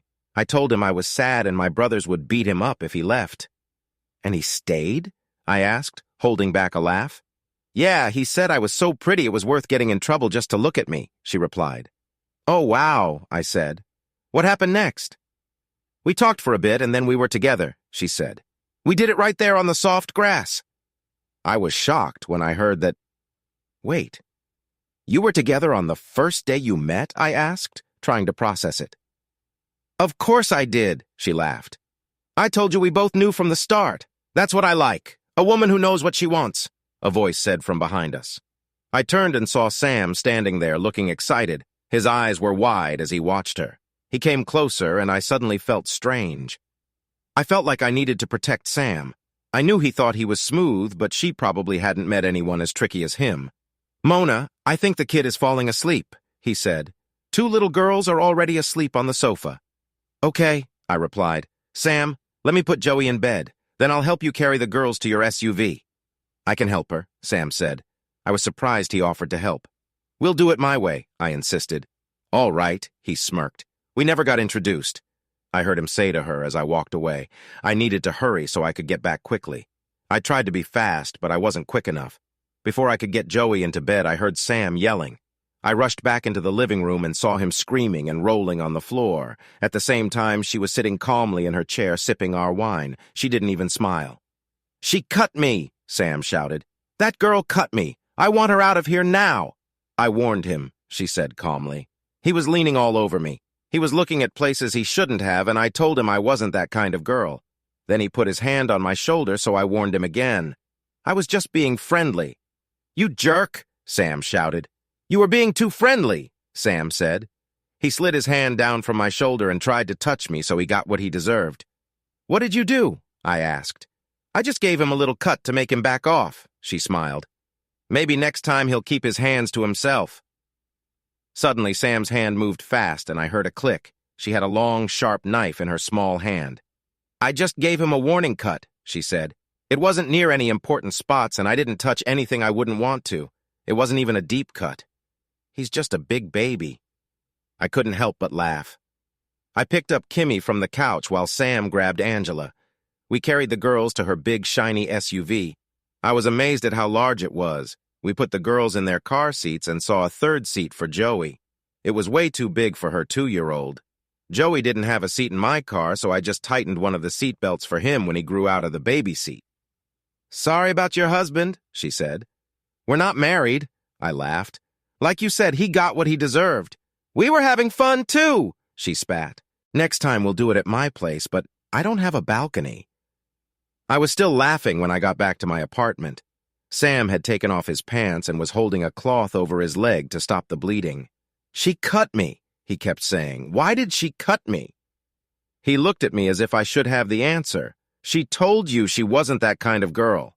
I laughed, trying to copy her way of speaking. "But it was just harmless flirting," he insisted. "It didn't mean anything. I used to do that with you. She's from a small town in West Virginia. She thinks any woman who has any kind of fun with a man she's not married to is bad. She cares a lot about her husband and kids. You're lucky she likes that knife. She told me she knows how to clean blood off the blade, but she was worried about other things, so she stayed away from your important spots. I told him. That girl is crazy, he said. Sam, tell me the truth, I said. Did you really try to grab her? I couldn't help it, he yelled. They're not the biggest I've seen, but they looked big on her tiny body. She wanted me, but she's playing some strange game. That girl is really something. I couldn't help it. She really lit up when she talked about her husband, dumbass. She thinks he's amazing. She didn't even notice you were there. You're not as charming as you believe. I can't believe you tried to do that here in my apartment with my son in the next room. What is wrong with you, Sam? No, the real question is what's wrong with me for putting up with it. Come on, Mona, he replied. You know how things are between us. This is how it's always been. You know I've had more than just you. She's the odd one. We were together when you were with that jerk who left you. We were together when I was with that woman. We were lucky to have each other when the people we were with went away. He walked closer to me, still holding a cloth against his leg. Mona, stay away from that woman, he said. Maybe it's all those hormones from having a lot of kids. Sam, how long has it been since I had a good friend? I asked. I like her. You hardly know her, he said. And listen, Mona, I'm warning you for your own good. Rich women can be crazy, and she has money. Did you see her truck? Did you even notice her shirt? What about it? I asked. Her shirt said, My husband drives a Shelby GT 350. So what? I replied. He has a car. It doesn't impress me. That's because you don't get it, he said, raising his voice. That car isn't out yet, and he has one. That's impressive. Maybe he doesn't have one, I said. Maybe she just likes the shirt. Oh, he has one. He said, We were talking about it when you tried to touch her, I interrupted. I said, I'm going to move on, he said. If you looked like her, I'd want to be close to you too, any guy would. Besides, your friendship with her won't last. I'm just trying to protect you from hurt. How? I asked. If your friend hates people like that, how will she feel when she finds out about you? Think about it. Well, you were engaged to your dream guy. You were with another man who was engaged too. By her standards, that makes you a double trouble person at least, he said. I ended up giving him money for a taxi to the hospital. The cut on his leg was small but deep. It took 3 stitches to fix it. The next weekend I went to her house. I was shocked when I drove up her driveway. Her house was big and amazing. I had no idea she had a pool and a spa on her deck. She had a swing set and a playhouse for her kids. The best part was a treehouse. When I told her the treehouse could be her balcony, her eyes got really wide. I'm not going in there, she said. I also got to meet her 2-year-old Bobby. She poured me a big glass of wine. I thought we would enjoy it together again, but she surprised me once more. I don't think I'll be drinking for a while, she said with a big smile. He deserved it, I replied. He sure does, she said with a smirk. He gets it enough and he knows how to make me feel it because all he has to do is kiss me or look at me and I'm all yours. Hey, Sam, I said.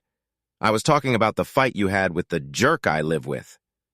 Oh, she said, I was talking about my Robbie. After 3 times, I'm pretty sure I know what I'm expecting. It was a nice afternoon, at least the first 2 hours were. Sam went to start the grill to cook hot dogs for the kids and steaks for us. I was holding her baby, who even at 2 showed signs of being just as pretty as her 2 sisters and her mom. Suddenly, the little girl turned on my lap. She seemed to hear something I didn't. A few seconds later, I heard what I thought was a kid in a racing car. Dada, the little girl said. That was when the fence opened and the garage door went up. There was a modern Mustang in the garage and another car, likely another Mustang, up on some jacks. When the car pulled into the yard and stopped in front of the big garage, it didn't look like any Mustang I had seen before. It had the small horse on the front, but it was sleeker, wider, and lower than most Mustangs I knew. Sam left the grill and ran into the arms of the man who got out of the car. I couldn't see him well, but she was all over him. If he got that kind of attention all the time, it was no wonder she had so many kids. After a kiss so deep, I felt a pang of longing myself. She took his hand and started walking towards me. His eyes were sharper than mine because before I recognized him, he stopped. His happy smile turned into a tight frown. It felt like time stood still, but I could tell the world kept going. The birds were still singing, the clouds were still moving, and the kids were still playing in the pool. My son and the little girls were shouting, "Hi, Daddy," to a man they had never met but seemed so happy to see. That simple detail shook me from my shock and sparked my anger. The likeness was so clear, it felt like a trip back in time. Joey, my son, was so much like my Bobby that it felt like seeing Bobby as a child or Joey as an adult. Their faces were the same. The shape of their eyes was the same, except Joey's eyes were the same brown as mine. Bobby's gray eyes were a sign of something deeper. "Mona!" he said with anger. "Bobby!" I shot back. "You two know each other?" Sam asked. In that moment, she showed me her true self. I had started to think of Sam as the sister I never had, but in that instant I saw where her loyalty lay. She grabbed his hand and stood between us. She had told me many times that she would always protect her family. A chill ran down my back as I remembered her knife. "You don't mess with a mountain girl," she had said. Her expression changed, and she led him to the table we were sitting at. "All right, everyone. It looks like we need to talk," she said. "I'm not sitting down with her," he said bitterly. No way she held onto his arm almost like she was hugging it. I could see how his reaction changed at her touch. It was subtle, but I noticed how his arm was stuck between her arm and her body. It seemed like they were really close. My thoughts drifted to how kind he was with me before. He always made sure I felt good before he did. I also noticed that I was a bit bigger than Sam. In her knife, I might have an edge, but when I saw how they looked at each other, I knew he would defend her fiercely. All the love he had promised me seemed to vanish like the sun hiding behind a cloud on a really hot day. "Robbie," she sweetly called. "Robbie, that's when it hit me." She had told me details before. She mentioned her husband as an engineer. I guess I missed the clues. I remembered him as Bobby. Growing up, no one called him Rob or Robert. He was always Bobby. I never thought of him as an engineer. I just knew him as a troubleshooter for the oil company. There are a lot of Roberts, Robs, Bobbies, and Bobs in the world. It seems like every outdoor trip splashes someone named Robert. Too many strange things were happening. The guy I live with is named Sam, just like my friend. There was no way they could be the same person. If I hadn't sent him to the hospital last week, he might have bled a lot from her knife. There are no coincidences. She must have told him about me. It seemed like my Bobby changed one little part of his name and turned into someone totally different. He even switched careers. He became Robbie. "Robbie," she said sweetly, "do you love me?" He kept his eyes on me like I was a snake suddenly appearing when he was using the bathroom. Then he answered her. "I love you more than anything," he said. "I always will." He had said he loved me before, but never like that. Even though he was looking at me, I knew he meant every word. All the love he had for me was gone. People say that true love stays with you. Even if you move on or the one you love is gone, you will always love them. That's how I felt about him. Even after he left me, I still loved him, and I would until I died. The change in his job wasn't huge, but I really wanted to know why my Bobby had become so empty. Sure, Sam was more attractive than me, but even when we were young, there were girls who were prettier or had better bodies. We had never paid them any attention. I was confused. "Sam," he said weakly. His voice cracked, but he still looked at me. "Do you love me?" "You don't have to ask, sweetie," she replied. Then she started looking at me too, and I felt scared. Sam, the jerk, had called her crazy. He had warned me that this would end badly. Maybe for the first time he was right. The saying about blind squirrels finding nuts came to mind as she gave me her strange blue stare. "Why did you let her in our house knowing what she did to me?" he asked. "Sweetie, I'm starting to realize that my new best friend Mona and your ex Mona are the same person," she said. "After all, she has a Sam, and you have a Sam, and we are clearly not the same. We all need to sit down and talk about this calmly," she said. "That was too much for me." "What do you mean what I did to you?" I shouted. "You are the one who left me when I was pregnant with your son. Look at him, Bobby. He looks just like you. Maybe the reason you and the redhead keep having girls is that you already had a son who is probably your twin." Just then, Joey came over. He was wet from the pool and shivering even in the summer heat. "I need to go to the bathroom," he said. I moved towards him. "I'll take care of it," Mona said. "Sam, come on, Joey." Then she looked at us. "You two be nice until I get back." I hated to say it, but Sam was right about many things. All you men are the same. No matter how much a woman loves you, you still go for a pretty face and nice body, I said angrily. I hoped he couldn't tell that I was torn between wanting to fight him and begging him to come back. Could it really be my words that pushed him away? Suddenly, all the anger left his face, and so did his strength. He turned and walked away from me. It took me a moment to understand. It was her presence. With her gone, he seemed weaker. He was going back to how he used to be. I knew him just as well as she did. I knew where he would go. When an animal is hurt, it seeks its safe place. He walked right into the garage and picked up a wrench. He took off his fancy jacket, rolled up his sleeves, and started working on the car on the jacks. Just when I felt brave enough to approach him, she came back. "Not a good idea, Mona," she said, her voice soft and filled with many feelings. I could hear regret, sadness, and a little joy. But even with all those feelings in her voice, her body showed me that he was hurting, and she wanted to protect him even from me. "Give him some time, Mona," she said. "Just give me a week and we can talk again. Maybe we'll all feel angry and sad, but we'll figure it out, I promise." I nodded and turned to see Joey jumping in the pool with what I suddenly guessed were his sisters or maybe half-sisters.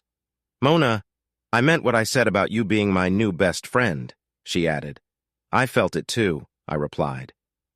Just then we heard her Robbie, who used to be my Bobby, trying to start an old Mustang he was fixing. It sounded weak compared to the powerful car he had driven before. "He still loves fixing things, huh?" I asked. She smiled and nodded. That was when I saw Joey get out of the pool and wander toward the garage looking dazed. I smiled because earlier I mentioned how the apple doesn't fall far from the tree. Her daughters were just as beautiful and kind as she was. Watching my son drawn to the sound of the struggling car in the garage, I realized he was just like her, carrying the same spirit. "Mona, do you still trust me?" she asked. I nodded and meant it. "Can he stay a little longer? I promise 2 things. I'll bring him home right after dinner and I'll protect him like he was my own." On the drive back, I felt relieved that I let Joey stay with Sam and Bobby. I was so filled with emotion that I could barely drive. I almost crashed into several things and people on the way. I was angry, I felt jealous and cheated. But most of all, I was confused. I was mad at the world. I was angry with Bobby. I was upset with Sam, and I was even a bit annoyed with Joey. When I told him I was going home and Sam would bring him back later, he didn't even blink. "Okay, bye," was all he said. I was angry with Bobby because I had expected more from him. I thought he would at least admit he was wrong and ask me to forgive him. Sure, he ran off with a more attractive woman, or maybe it was just that she was right there while I was far away. Maybe he was feeling lonely like I was. If he had just been brave enough to talk to me, I might not hate him so much. And Sam, no matter how much she claimed she wasn't unkind, acted like one. She took not just my husband, but my whole life. That lovely house should have been mine. Her nice life should have been mine. Those perfect little girls should have been mine too. The worst part was realizing that after losing Bobby, I stopped caring about much. I wasn't really living, I was just getting by. I didn't bother to look nice because there was no reason to. The customers at McDonald's didn't care what I looked like, and Sam didn't really want anything from me other than trouble. It had been years since we even had a close relationship. I went to my room and cried until I nearly fell asleep. Then Sam came in. "I told you it wouldn't work." He said, "Now you're back here crying." "Why does he blame me, Sam?" I asked. "Because even if you think he's perfect, he's just a regular guy," he replied angrily. "He left you for that pretty girl just like others would. When you confronted him, he did what most guys do. He lied and blamed you. It's just in our nature. Instead of owning up to his mistakes, he pushed the blame onto you. And guess what? You tried to do the same. Remember when he wanted a divorce? You hoped he had found someone because you didn't want to feel bad about being with me. Everyone wants a way to feel better, honey."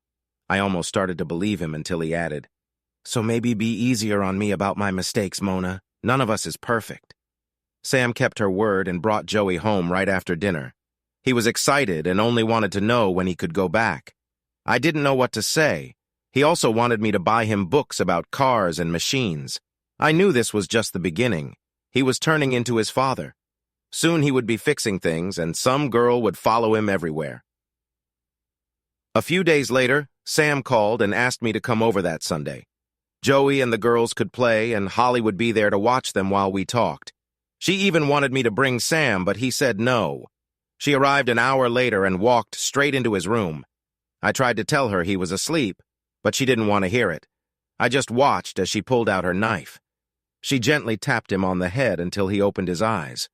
When he saw her sitting next to him, he jumped up, surprised. Mona said, "You won't come over on Sunday." She said, "Is that true?"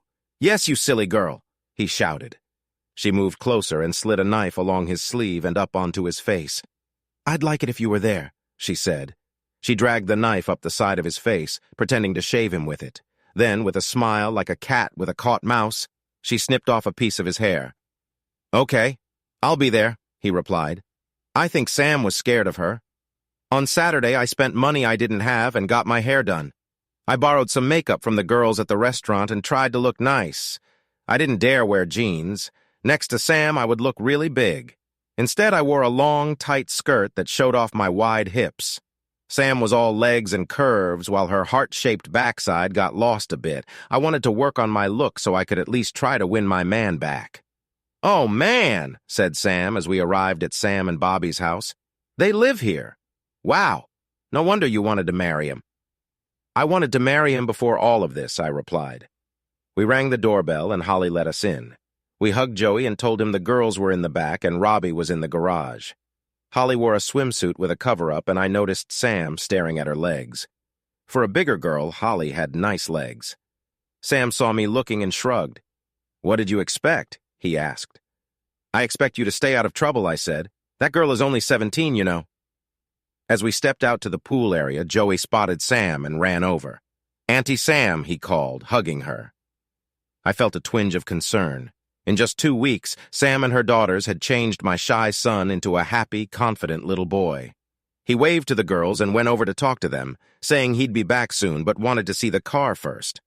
The friendship between Joey and Bobby, or Robbie as he called himself now, mattered a lot to me. I liked that they were getting along. Sam followed Joey to the garage. "You should be careful, Mona," said my annoying Sam as we watched my son walk away with the pretty red head. She looked even better in her swimsuit. Sam had cursed a few times when he saw her. "Look at the way they bounce," he said. "I swear if she bends down, she'll pop out of her top. And wow, you said she didn't have much shape? She looks great to me. Are you sure she has 3 kids?" "And she might be pregnant again now," I told him. "That would make 4 kids, and you're still acting like a fool watching her walk by." "Maybe 5, he added. "That's what I was warning you about. She has your kid wrapped around her little finger, and he's too young to even know what a girl is." Then I remembered. Sam always said she would protect Joey like he was her own child.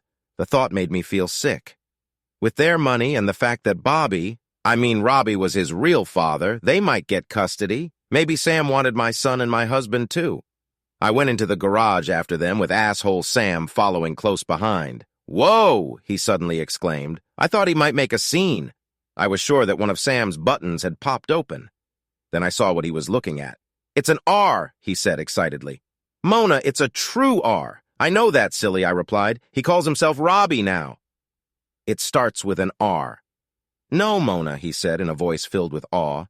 "It's a Shelby GT 350R. They're only making 500 of those cars in the world. They sold out before anyone even knew about them." "Robbie, Mona is here," Sam said gently. Robbie was busy working on the car and barely looked up. "Robert James Thompson," said Sam. Robbie quickly looked up and dropped his tool on the car. "Hello, Mona," he said, holding out a greasy hand. But when he saw Sam, the asshole next to me, his hand pulled back into a fist. It was like time slowed down, but it all happened too fast for me to react. He saw Sam, the asshole, and his fist came forward, hitting Sam straight in the jaw. Sam fell to the ground. I was shocked. I'd never seen Bobby hit anyone before. Sam lay on the ground, confused and unable to get up. He wasn't knocked out, but he was too dazed to fight back. "Wow," my son Joey said, looking at Sam, the asshole. "Joey, sweetheart, go get in the pool," Sam said. "Yes, Auntie Sam," Joey replied with a smile as he walked away. I couldn't believe it. "They're all crazy," Sam said, getting back to his feet. Sam and I helped Sam up while Bobby walked into the house. A short time later, we were all sitting around their nice kitchen table. "Okay, who wants to start?" Sam asked. I noticed she was still holding Bobby's hand. No way, none of that, I said. None of what? Sam asked. Let go of him, I said firmly. He acts so different around you. I want him to talk to me on his own. He needs to explain himself without you. He's a grown man who makes mistakes. Let's hear his side. Hey, why don't I go first then? Said Sam the asshole. I want to know why you two keep. You don't get to talk yet. The other Sam interrupted. This is between them.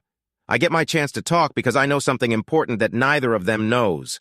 You're here for 2 reasons. First, I thought my husband would be angry when he saw you and you wouldn't understand why. The second reason is that there's something you really need to hear. I am part of this too, he complained. No matter what happens, I can't lose. If they get back together, I still end up with you. If they don't, I still have Mona. And that's good for me. It's a win for me either way. You don't really want me, she said firmly. I would hurt you before you even had a chance to say anything. I want to make this clear. I can't stand you. I don't know why Mona stays with you. Well, I think I get it, but it's not a good enough reason. Sam, the jerk, looked pale after she said that. He seemed to get even more scared. You're completely wrong about them, he said. There's no way they will get back together. Robbie and I care for each other. We have from the moment we met. Everything before that doesn't matter anymore. I'm sorry, Mona, but you don't know everything yet. Since she seemed finished, I decided to share my thoughts. I've told you that I think of you like the sister I always wanted. I won't lie to you. I hoped for years that Bo, Robbie, and I would meet again. It's always been my dearest wish. But from the first moment I saw you two together, I knew it wouldn't happen. I also don't get why he's mad at me. We were meant to be together forever, and then he just vanished. Do you know I still wear the bracelet you gave me for Christmas? I thought Robbie would come to me and apologize for how he treated me. Maybe I'd like him to spend time with his son. Since I am working so hard for little money while you two seem to have plenty, some help would be nice. I also wish we could find a way to stay friends. I know that's a lot to ask, but it feels fair to me. Looking at Robbie, I could tell something was wrong. He looked angry, and Sam looked at me with what seemed like pity. Everything felt off. Their reactions were all mixed up. Sam, the woman who took my husband from me, should have been angry at me. Instead, she seemed to feel sorry for me. And Robbie? He had promised to love me forever. He should have loved me. We were supposed to be a team. Sure, he had been with her a few times, but he had been with me too. So why did he look so furious? It was clear that he really didn't like me. His hate was so strong it made his wife's dislike for Sam seem weak. Then he did what I asked. He let go of her hand, and I realized I messed up. As soon as they stopped touching, his anger grew. I thought I knew how angry he could get before, but now I saw that he wasn't getting his strength from Sam. She was actually calming him down. "Bitch," he said angrily. Sam quickly grabbed his hand again. He gulped loudly. She gently rubbed his hand, and he gulped once more like he was trying to swallow something huge. "I love you, Robbie," she said softly. "No matter what happens, that will always be true." He nodded, and even Sam relaxed a bit. Robbie sat back down and looked at me. He started to talk. I hoped that Sam kept holding his hand. I was scared that the man I still loved wanted to hurt me badly. "Mona," he said. His voice shook as if saying my name was hard for him. "You did get one thing right. We were in love. At least I was. I had so many dreams for us. I thought I would spend my life with you. I heard you earlier talking to that." He pointed at Sam. "Everything I did was for us," he went on. "Every sacrifice was worth it. I worked many extra shifts in Alaska to buy you that bracelet you wanted. I should have saved that money for more food or something, but all I thought about was you. I missed you so much, Mona. You were the most important thing to me. I couldn't stand to see his pain anymore. Hearing how much he loved me hurt too, so I snapped. "Yeah, until you met her," I said with anger. "I get it. She's younger, better looking, and she makes you feel all fuzzy inside. This isn't a real apology." "This isn't an apology," he shot back. "I was just stating facts. If you want me to say sorry, forget it. I have nothing to apologize for. I was trying to be nice." Sam squeezed his hand, and he calmed down again. "Anyway," he said, "imagine loving someone that much. Now imagine that because of a storm nobody saw coming, you can go home and be with that person sooner than you thought." Sudden alarm bells went off in my head, and I felt that something was off again. "I had an idea, too," he said. "I figured out how to save the company a lot of money with our bases. They were so happy with the plan I made for the pipes that they changed our support deal and gave me pretty much anything I wanted. Now I see they cheated me. My idea saved them a lot of money and they gave me my first Mustang, a used one. They also got me a small house near school and paid for my education. It wasn't a fair deal, but I was young and eager to get back to my Mona. I thought I was so clever. I felt like I had everything under control. I even bought you a necklace to go with the bracelet you wanted. But all of that changed when I quietly walked into our small apartment on New Year's Eve. I saw you with another guy. I couldn't move as I watched you two together. That image got stuck in my mind. Now every time I look at you, I only see that moment. You always talked about loving me forever, but it seems like that was just for me. Our wedding vows felt one-sided. I don't remember saying I would love you while you were with others in our own bed. That's why I lost it and confronted him. He messed up my life. You said I owed you an apology. You claimed I left you. But Mona, you left me first. You didn't even have the decency to tell me. When I finally found the strength to ask you for a divorce, I didn't explain. I could hardly bear to talk to you. I felt like a total failure. I was out there working hard to make our lives better while you were home safe, only worried about your own fun. And I thought it was all a joke to you. I imagined you both laughing at me while you were together. So if someone deserves an apology, it's me. Tears streamed down my face as each word from him hit hard. As for now, this is the last time we will ever speak, Mona. Let me clear a few things up. I met Sam after our divorce. You know what she thinks about unfaithful people, so you should know she wouldn't have been with me unless we were done. I told her everything soon after we met. And yes, Mona, my Sam is beautiful, but she doesn't see it. She would say girls in West Virginia are much prettier than her. But you know me well enough to understand that I would never have left you for anyone, no matter their looks. I met Sam when I was really down, and I'm thankful she chose to be kind to me. Lastly, I want you to know that I care for your son, Mona. He is a really good, smart, and sweet little boy. Sam squeezed his hand and he stopped talking. But he isn't my son. I left you at the start of September, Mona. His birthday is in August. That means he was born in late October or early November, and I was far away from you then. I know you're not great at math, but you can count to 9. It all felt overwhelming. I imagined being in a small dark room where the walls were closing in on me. Mona, are you okay? Sam asked. I looked around. I was lying in a soft bed, probably one of the guest rooms in their castle. It was strange that in this story the Princess Sam was taking care of me, the villain. For a long time, a big part of who I was came from the pain of being left by the man I loved. I blamed a lot of my problems on Bobby, though I couldn't even call him Robbie without feeling angry. Most of my identity was tied to the belief that he had hurt me. He had hurt me and left me pregnant. But now, none of that was true. The only one who messed up my life was me. Worse, I realized I owed him an apology. I had ruined my own life while Robbie had moved on living the life we had planned, but with someone else. I looked into Sam's eyes and saw kindness, not hate, but she could be kind. She had everything. I had once had everything too, but I threw it all away. Sam, I started. I was lonely and I missed him so much. Mona, you don't need to explain anything to me, she said. Honestly, I'm grateful for what you did. I owe you. I looked at her, waiting for a hint of sarcasm, but there was none. Look out the window, she said. I pulled back the curtain and looked at their big yard. I saw 4 kids jumping in and out of the pool. Joey was trying to impress the girls, which surprised me. Mona, if you hadn't done what you did, my 3 kids wouldn't have been born. I owe you for that. No matter what has happened, we will always be friends because of this, she said. I need to say sorry to him, I said. I feel so ashamed. Don't. It will only make him mad again, she said. I don't care about his math, I replied. Joey is definitely his son. You and the girls pointed out how much they look alike. By the way, where's my jerk of a husband? If I had to guess, it's between your butt cheeks, she joked, and her face turned serious. He left when I showed him this. She gave me a piece of paper. Last week when I took Joey to the bathroom, I cut a piece of his hair. He thought it was fun. I took a sample from Robbie's cheek and had a DNA test done. Robbie's math is right as always. He isn't Joey's father. Sam is.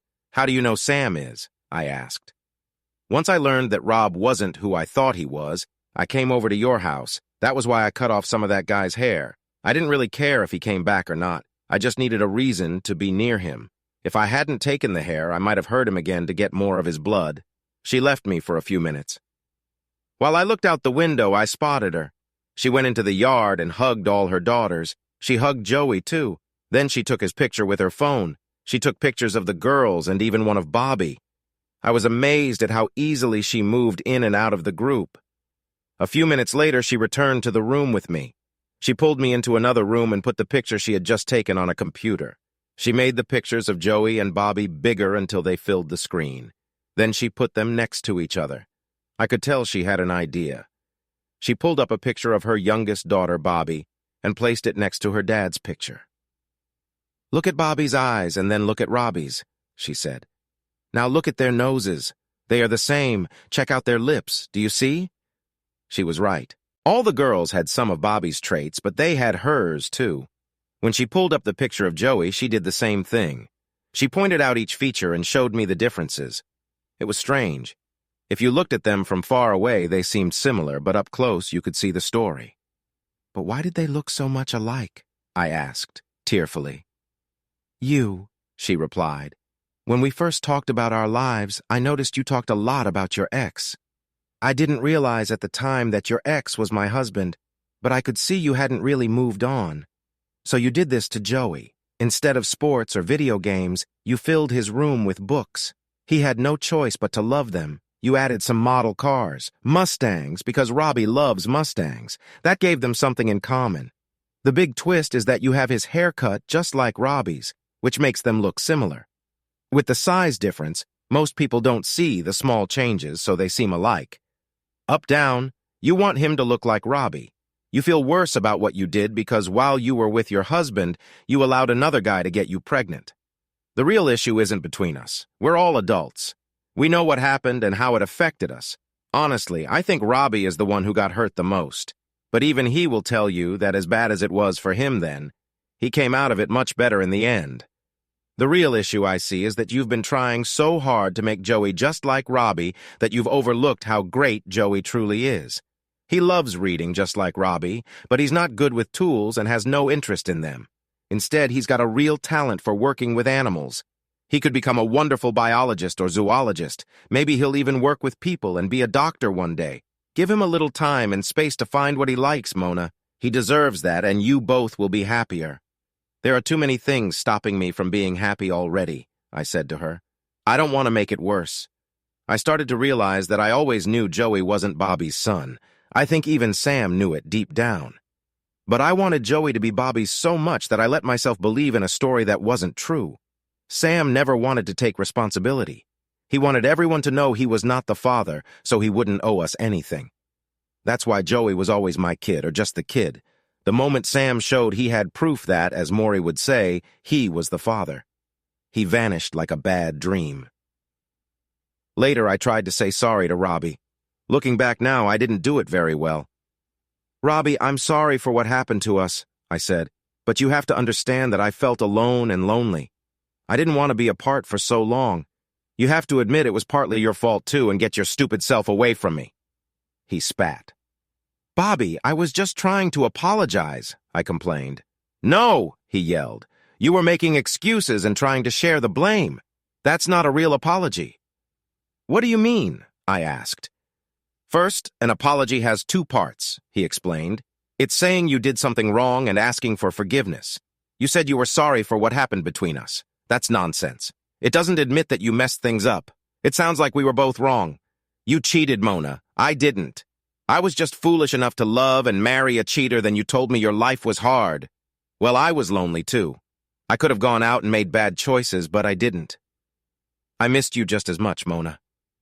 You were all I thought about. But I stayed faithful. It's easier to cheat when you're safe at home in the apartment I was paying for. But it's just as tempting when you're away working hard and everyone around you is saying, let's go have fun every weekend. I was far from home in a place I didn't know, working hard for both of us. Every free moment I had was spent studying. I wanted to get better grades so I could earn more money for us. Now tell me, was I lonely too? Maybe you're right, Mona. Maybe we were both lonely. Maybe the only problem was how we handled it. I thought about you all the time, Mona. Did you think about me? While I was freezing in the cold, I thought about you. Did you think of me while you were with that other guy in our bed? Forget you, Mona. There's no reason for us to talk again. It's all out in the open now. I feel nothing for you anymore. I've moved on. Through my tears, I pleaded with him to stay. Bobby, I know you care about Sam, I said. I know we can't go back to what we had, but can we at least try to be friends? Are you crazy? He replied. Friends are people you can trust or rely on. A friend is someone you can talk to. Why would I want to be friends with you? He walked away, shaking his head. Epilogue. Mona, that should have been the end of my story. But it wasn't. When I got home that night, I found that Sam had moved out. He took everything he could carry and left only a note. I read it once and threw it away. The words on that paper meant nothing to me. Mona, I'm not ready to be a father. I heard you say you want your ex to help with child support. I also don't want to get a job to support a child I didn't ask for. You deserve better than me. Maybe if I leave, you'll find something better. So here's my gift. My absence. Use it wisely. Yours, Sam. I broke down. Not because I missed him. He said it himself. He wasn't ready to be a father. I didn't think he ever would be. For my son's sake, I was glad he was gone. But I had no one to watch Joey after school. I had nowhere else to turn, so I called Sam and asked if she could look after Joey after school until I found a plan. I hated asking her. Our friendship was already very weak. We still got along like sisters, but Bobby hated me. Sam's love for Bobby was just as strong as his dislike for me. It was tough for her to go against him, so our friendship was strained. But I asked. She said no. But Sam, I begged, please help me. And you're doing it all for nothing, she replied. Bobby doesn't hate Joey. I argued. He just hates me. Stop complaining, she smiled. I told you I'd treat him like he was my own. I'll watch him, but only until he can take care of himself. And that's how it went. Sam picked up Joey after school every day until he was a teenager. I would stop by her place to get him after work. I even dropped him off on weekends. He often stayed over and went on trips with them. They really treated him like family. I felt like family too, except when it came to Bobby, he simply ignored me. He couldn't even stand to be in the same room as me. Sam told me to be patient, but we both knew how stubborn Bobby could be. He only feels that way about you because he cares about you, Sam would say. I think deep down in his big heart, there's still something there for you. That first summer, Sam and Bobby helped me a lot. In return, I helped them during Sam's last pregnancy. He had another beautiful little girl, and if Bobby was sad, he never showed it. It seemed like he was happy to have his son Joey. Bobby took Joey everywhere. He got him to try many things like Little League football one year and baseball the next. Bobby didn't push him to choose one sport over another. He wanted Joey to pick what he found fun. Joey, you don't choose a sport, he told him. The sport chooses you. Bobby also helped Joey get better at math, but when Joey got to high school, he stopped loving animals. I think it was because of the bike. One Christmas, Bobby and Sam gave all the kids bikes. Whenever one of the bikes broke, Bobby would fix it, and Joey loved watching him. Soon, Joey wanted to fix bikes himself. Fixing bikes led to cars, and before I knew it, my son was studying engineering. As the years went by, watching Bobby and Sam together made me jealous. I started dating again, and I think Sam invited single guys to their barbecues to help me out. I dated for a couple of years before giving up. The guys were fine. It was me. I could never commit. Being around Bobby and Sam showed me what I wanted in my life. Ironically, I found it hard to be close with anyone. I tried, but in my mind, I linked romance with ruining my life. I was about 45 when Joey married Bobby. I always thought he would marry Angie or Kimmy because they were closer in age. Bobby started his own engineering company, and all three older kids worked for him. Angela was in management. Kimmy worked in marketing, and Joey was an engineer. Bobby had always followed Joey around like a little sister while he tried to impress Angie and Kimmy. Angie was engaged to a doctor, and Kimmy was dedicated to school and work. Meanwhile, tomboy Bobby had grown up to be just as pretty as her sisters. Just like her mother, she knew what she wanted and went after it. My son didn't stand a chance. Now we are a bit over 50, and Bobby and Sam are still as in love as ever. The three of us do a lot of things together. We do everything together except for being romantic. But Joey and Bobby are still in that kind of relationship. I'm glad for them. We're all grandparents now. Joey and Bobby seem to be following in Sam and Bobby's footsteps. Except they have all boys. There are already 3 little boys who love their grandmothers very much. People who don't know us might think I'm just a tag along, but I'm just happy to be with the ones I care about. Last night, an old man who looked really rough and had a bad cough knocked on the door. I almost didn't recognize him until he said who he was. "I'm ready," he told me. "I'm going to be a father to my son." I laughed so hard that I almost lost control, which isn't too hard for a woman my age. Sam recognized him right away. She got worried when she told him she still had her knife. She invited him for dinner, and he agreed. Bobby pretty much ignored him except for telling the man two important things. The first was that he could only stay for dinner. The second, which made me proud, was that if he hurt me, he would be in big trouble. After dinner, we sat on the deck in the back of the house while Sam and Bobby found time to be close as usual. "I'm sorry it took me so long to know what I wanted in life, Mona," he said to me. "Some people take longer," I replied cheerfully. "Just look at me." "Well, now I know," he said. "I'm happy for you," I said back. "Mona, what I want is you," he said. "I want us to be together like we should have always been, and I want to be a real father to my son at last." I laughed. Sam Joey already had a father, I explained. He had someone when he needed it, while he was growing up. "Yeah, I know," he replied. "Bobby is a nice guy, but I'm talking about his real father." I get confused about that. I said, "Who is the real father? Is it the man who was always there for him? The one who took him to games? Is it the man who taught him how to play sports and respect women, or the man who left him and his mom behind? Is it the man who cared for him when he was sick and supported him, or the one who didn't even know his name?" "Sam, Joey is all grown up now. He's a senior partner in Bobby's engineering company. He has a wife and 3 kids of his own. You are too late for him." "What about us, Mona?" he asked. "It's time for me to settle down. I'm ready now." It took me a while, but like I told you before, I always come back to you. I laughed again. "Come on, Mona," he urged. "Aren't you tired of being the odd one out? You deserve more than that. You're looking for a place to stay, aren't you?" I said. "You're old, and all your old ways have failed you. So you've come back to me. It's your plan." "What's the plan? Are you just going to make sweet talk to move in with us?" "There's enough space here, Mona," he replied. "And they'll let me stay if you ask. They really care about you. Both of them do. You once wrote me a letter," I said. "You said I deserve better than you. You messed up my chance for a good marriage because I let you. You messed up my life because I let you. You left me and your son because I let you. I think it's time to listen to what you said." "So you'll ask them then," he said. "No, what I meant was I should listen when you said I deserve better than you," I told him. But he started. "Right now I have what I deserve," I said. "I have a family that loves me. I have kids and grandkids and many people who care. I have what I deserve." "What about love?" he asked. "You don't know what love is," I said. "You're talking about things that are just physical because that's all you understand. Love is Robbie letting me call him Bobby all these years, even when he pretends to hate it. Love is Sam and Bobby letting me sit between them during movies. So even if I'm not fully part of their love, I still feel it around me. Love is Sam reminding you that she still carries her knife and that she really does. Maybe I don't have physical closeness, but being with you cost me too much. So I'll choose love." Just as he opened his mouth to argue, a loud clap of thunder shook the house. Bobby suddenly appeared with Sam right behind him, carrying a tray with 3 glasses. She set it down on the coffee table and smiled. Then she went back to the kitchen and came back with a big bowl of popcorn, topped with cheese and bacon.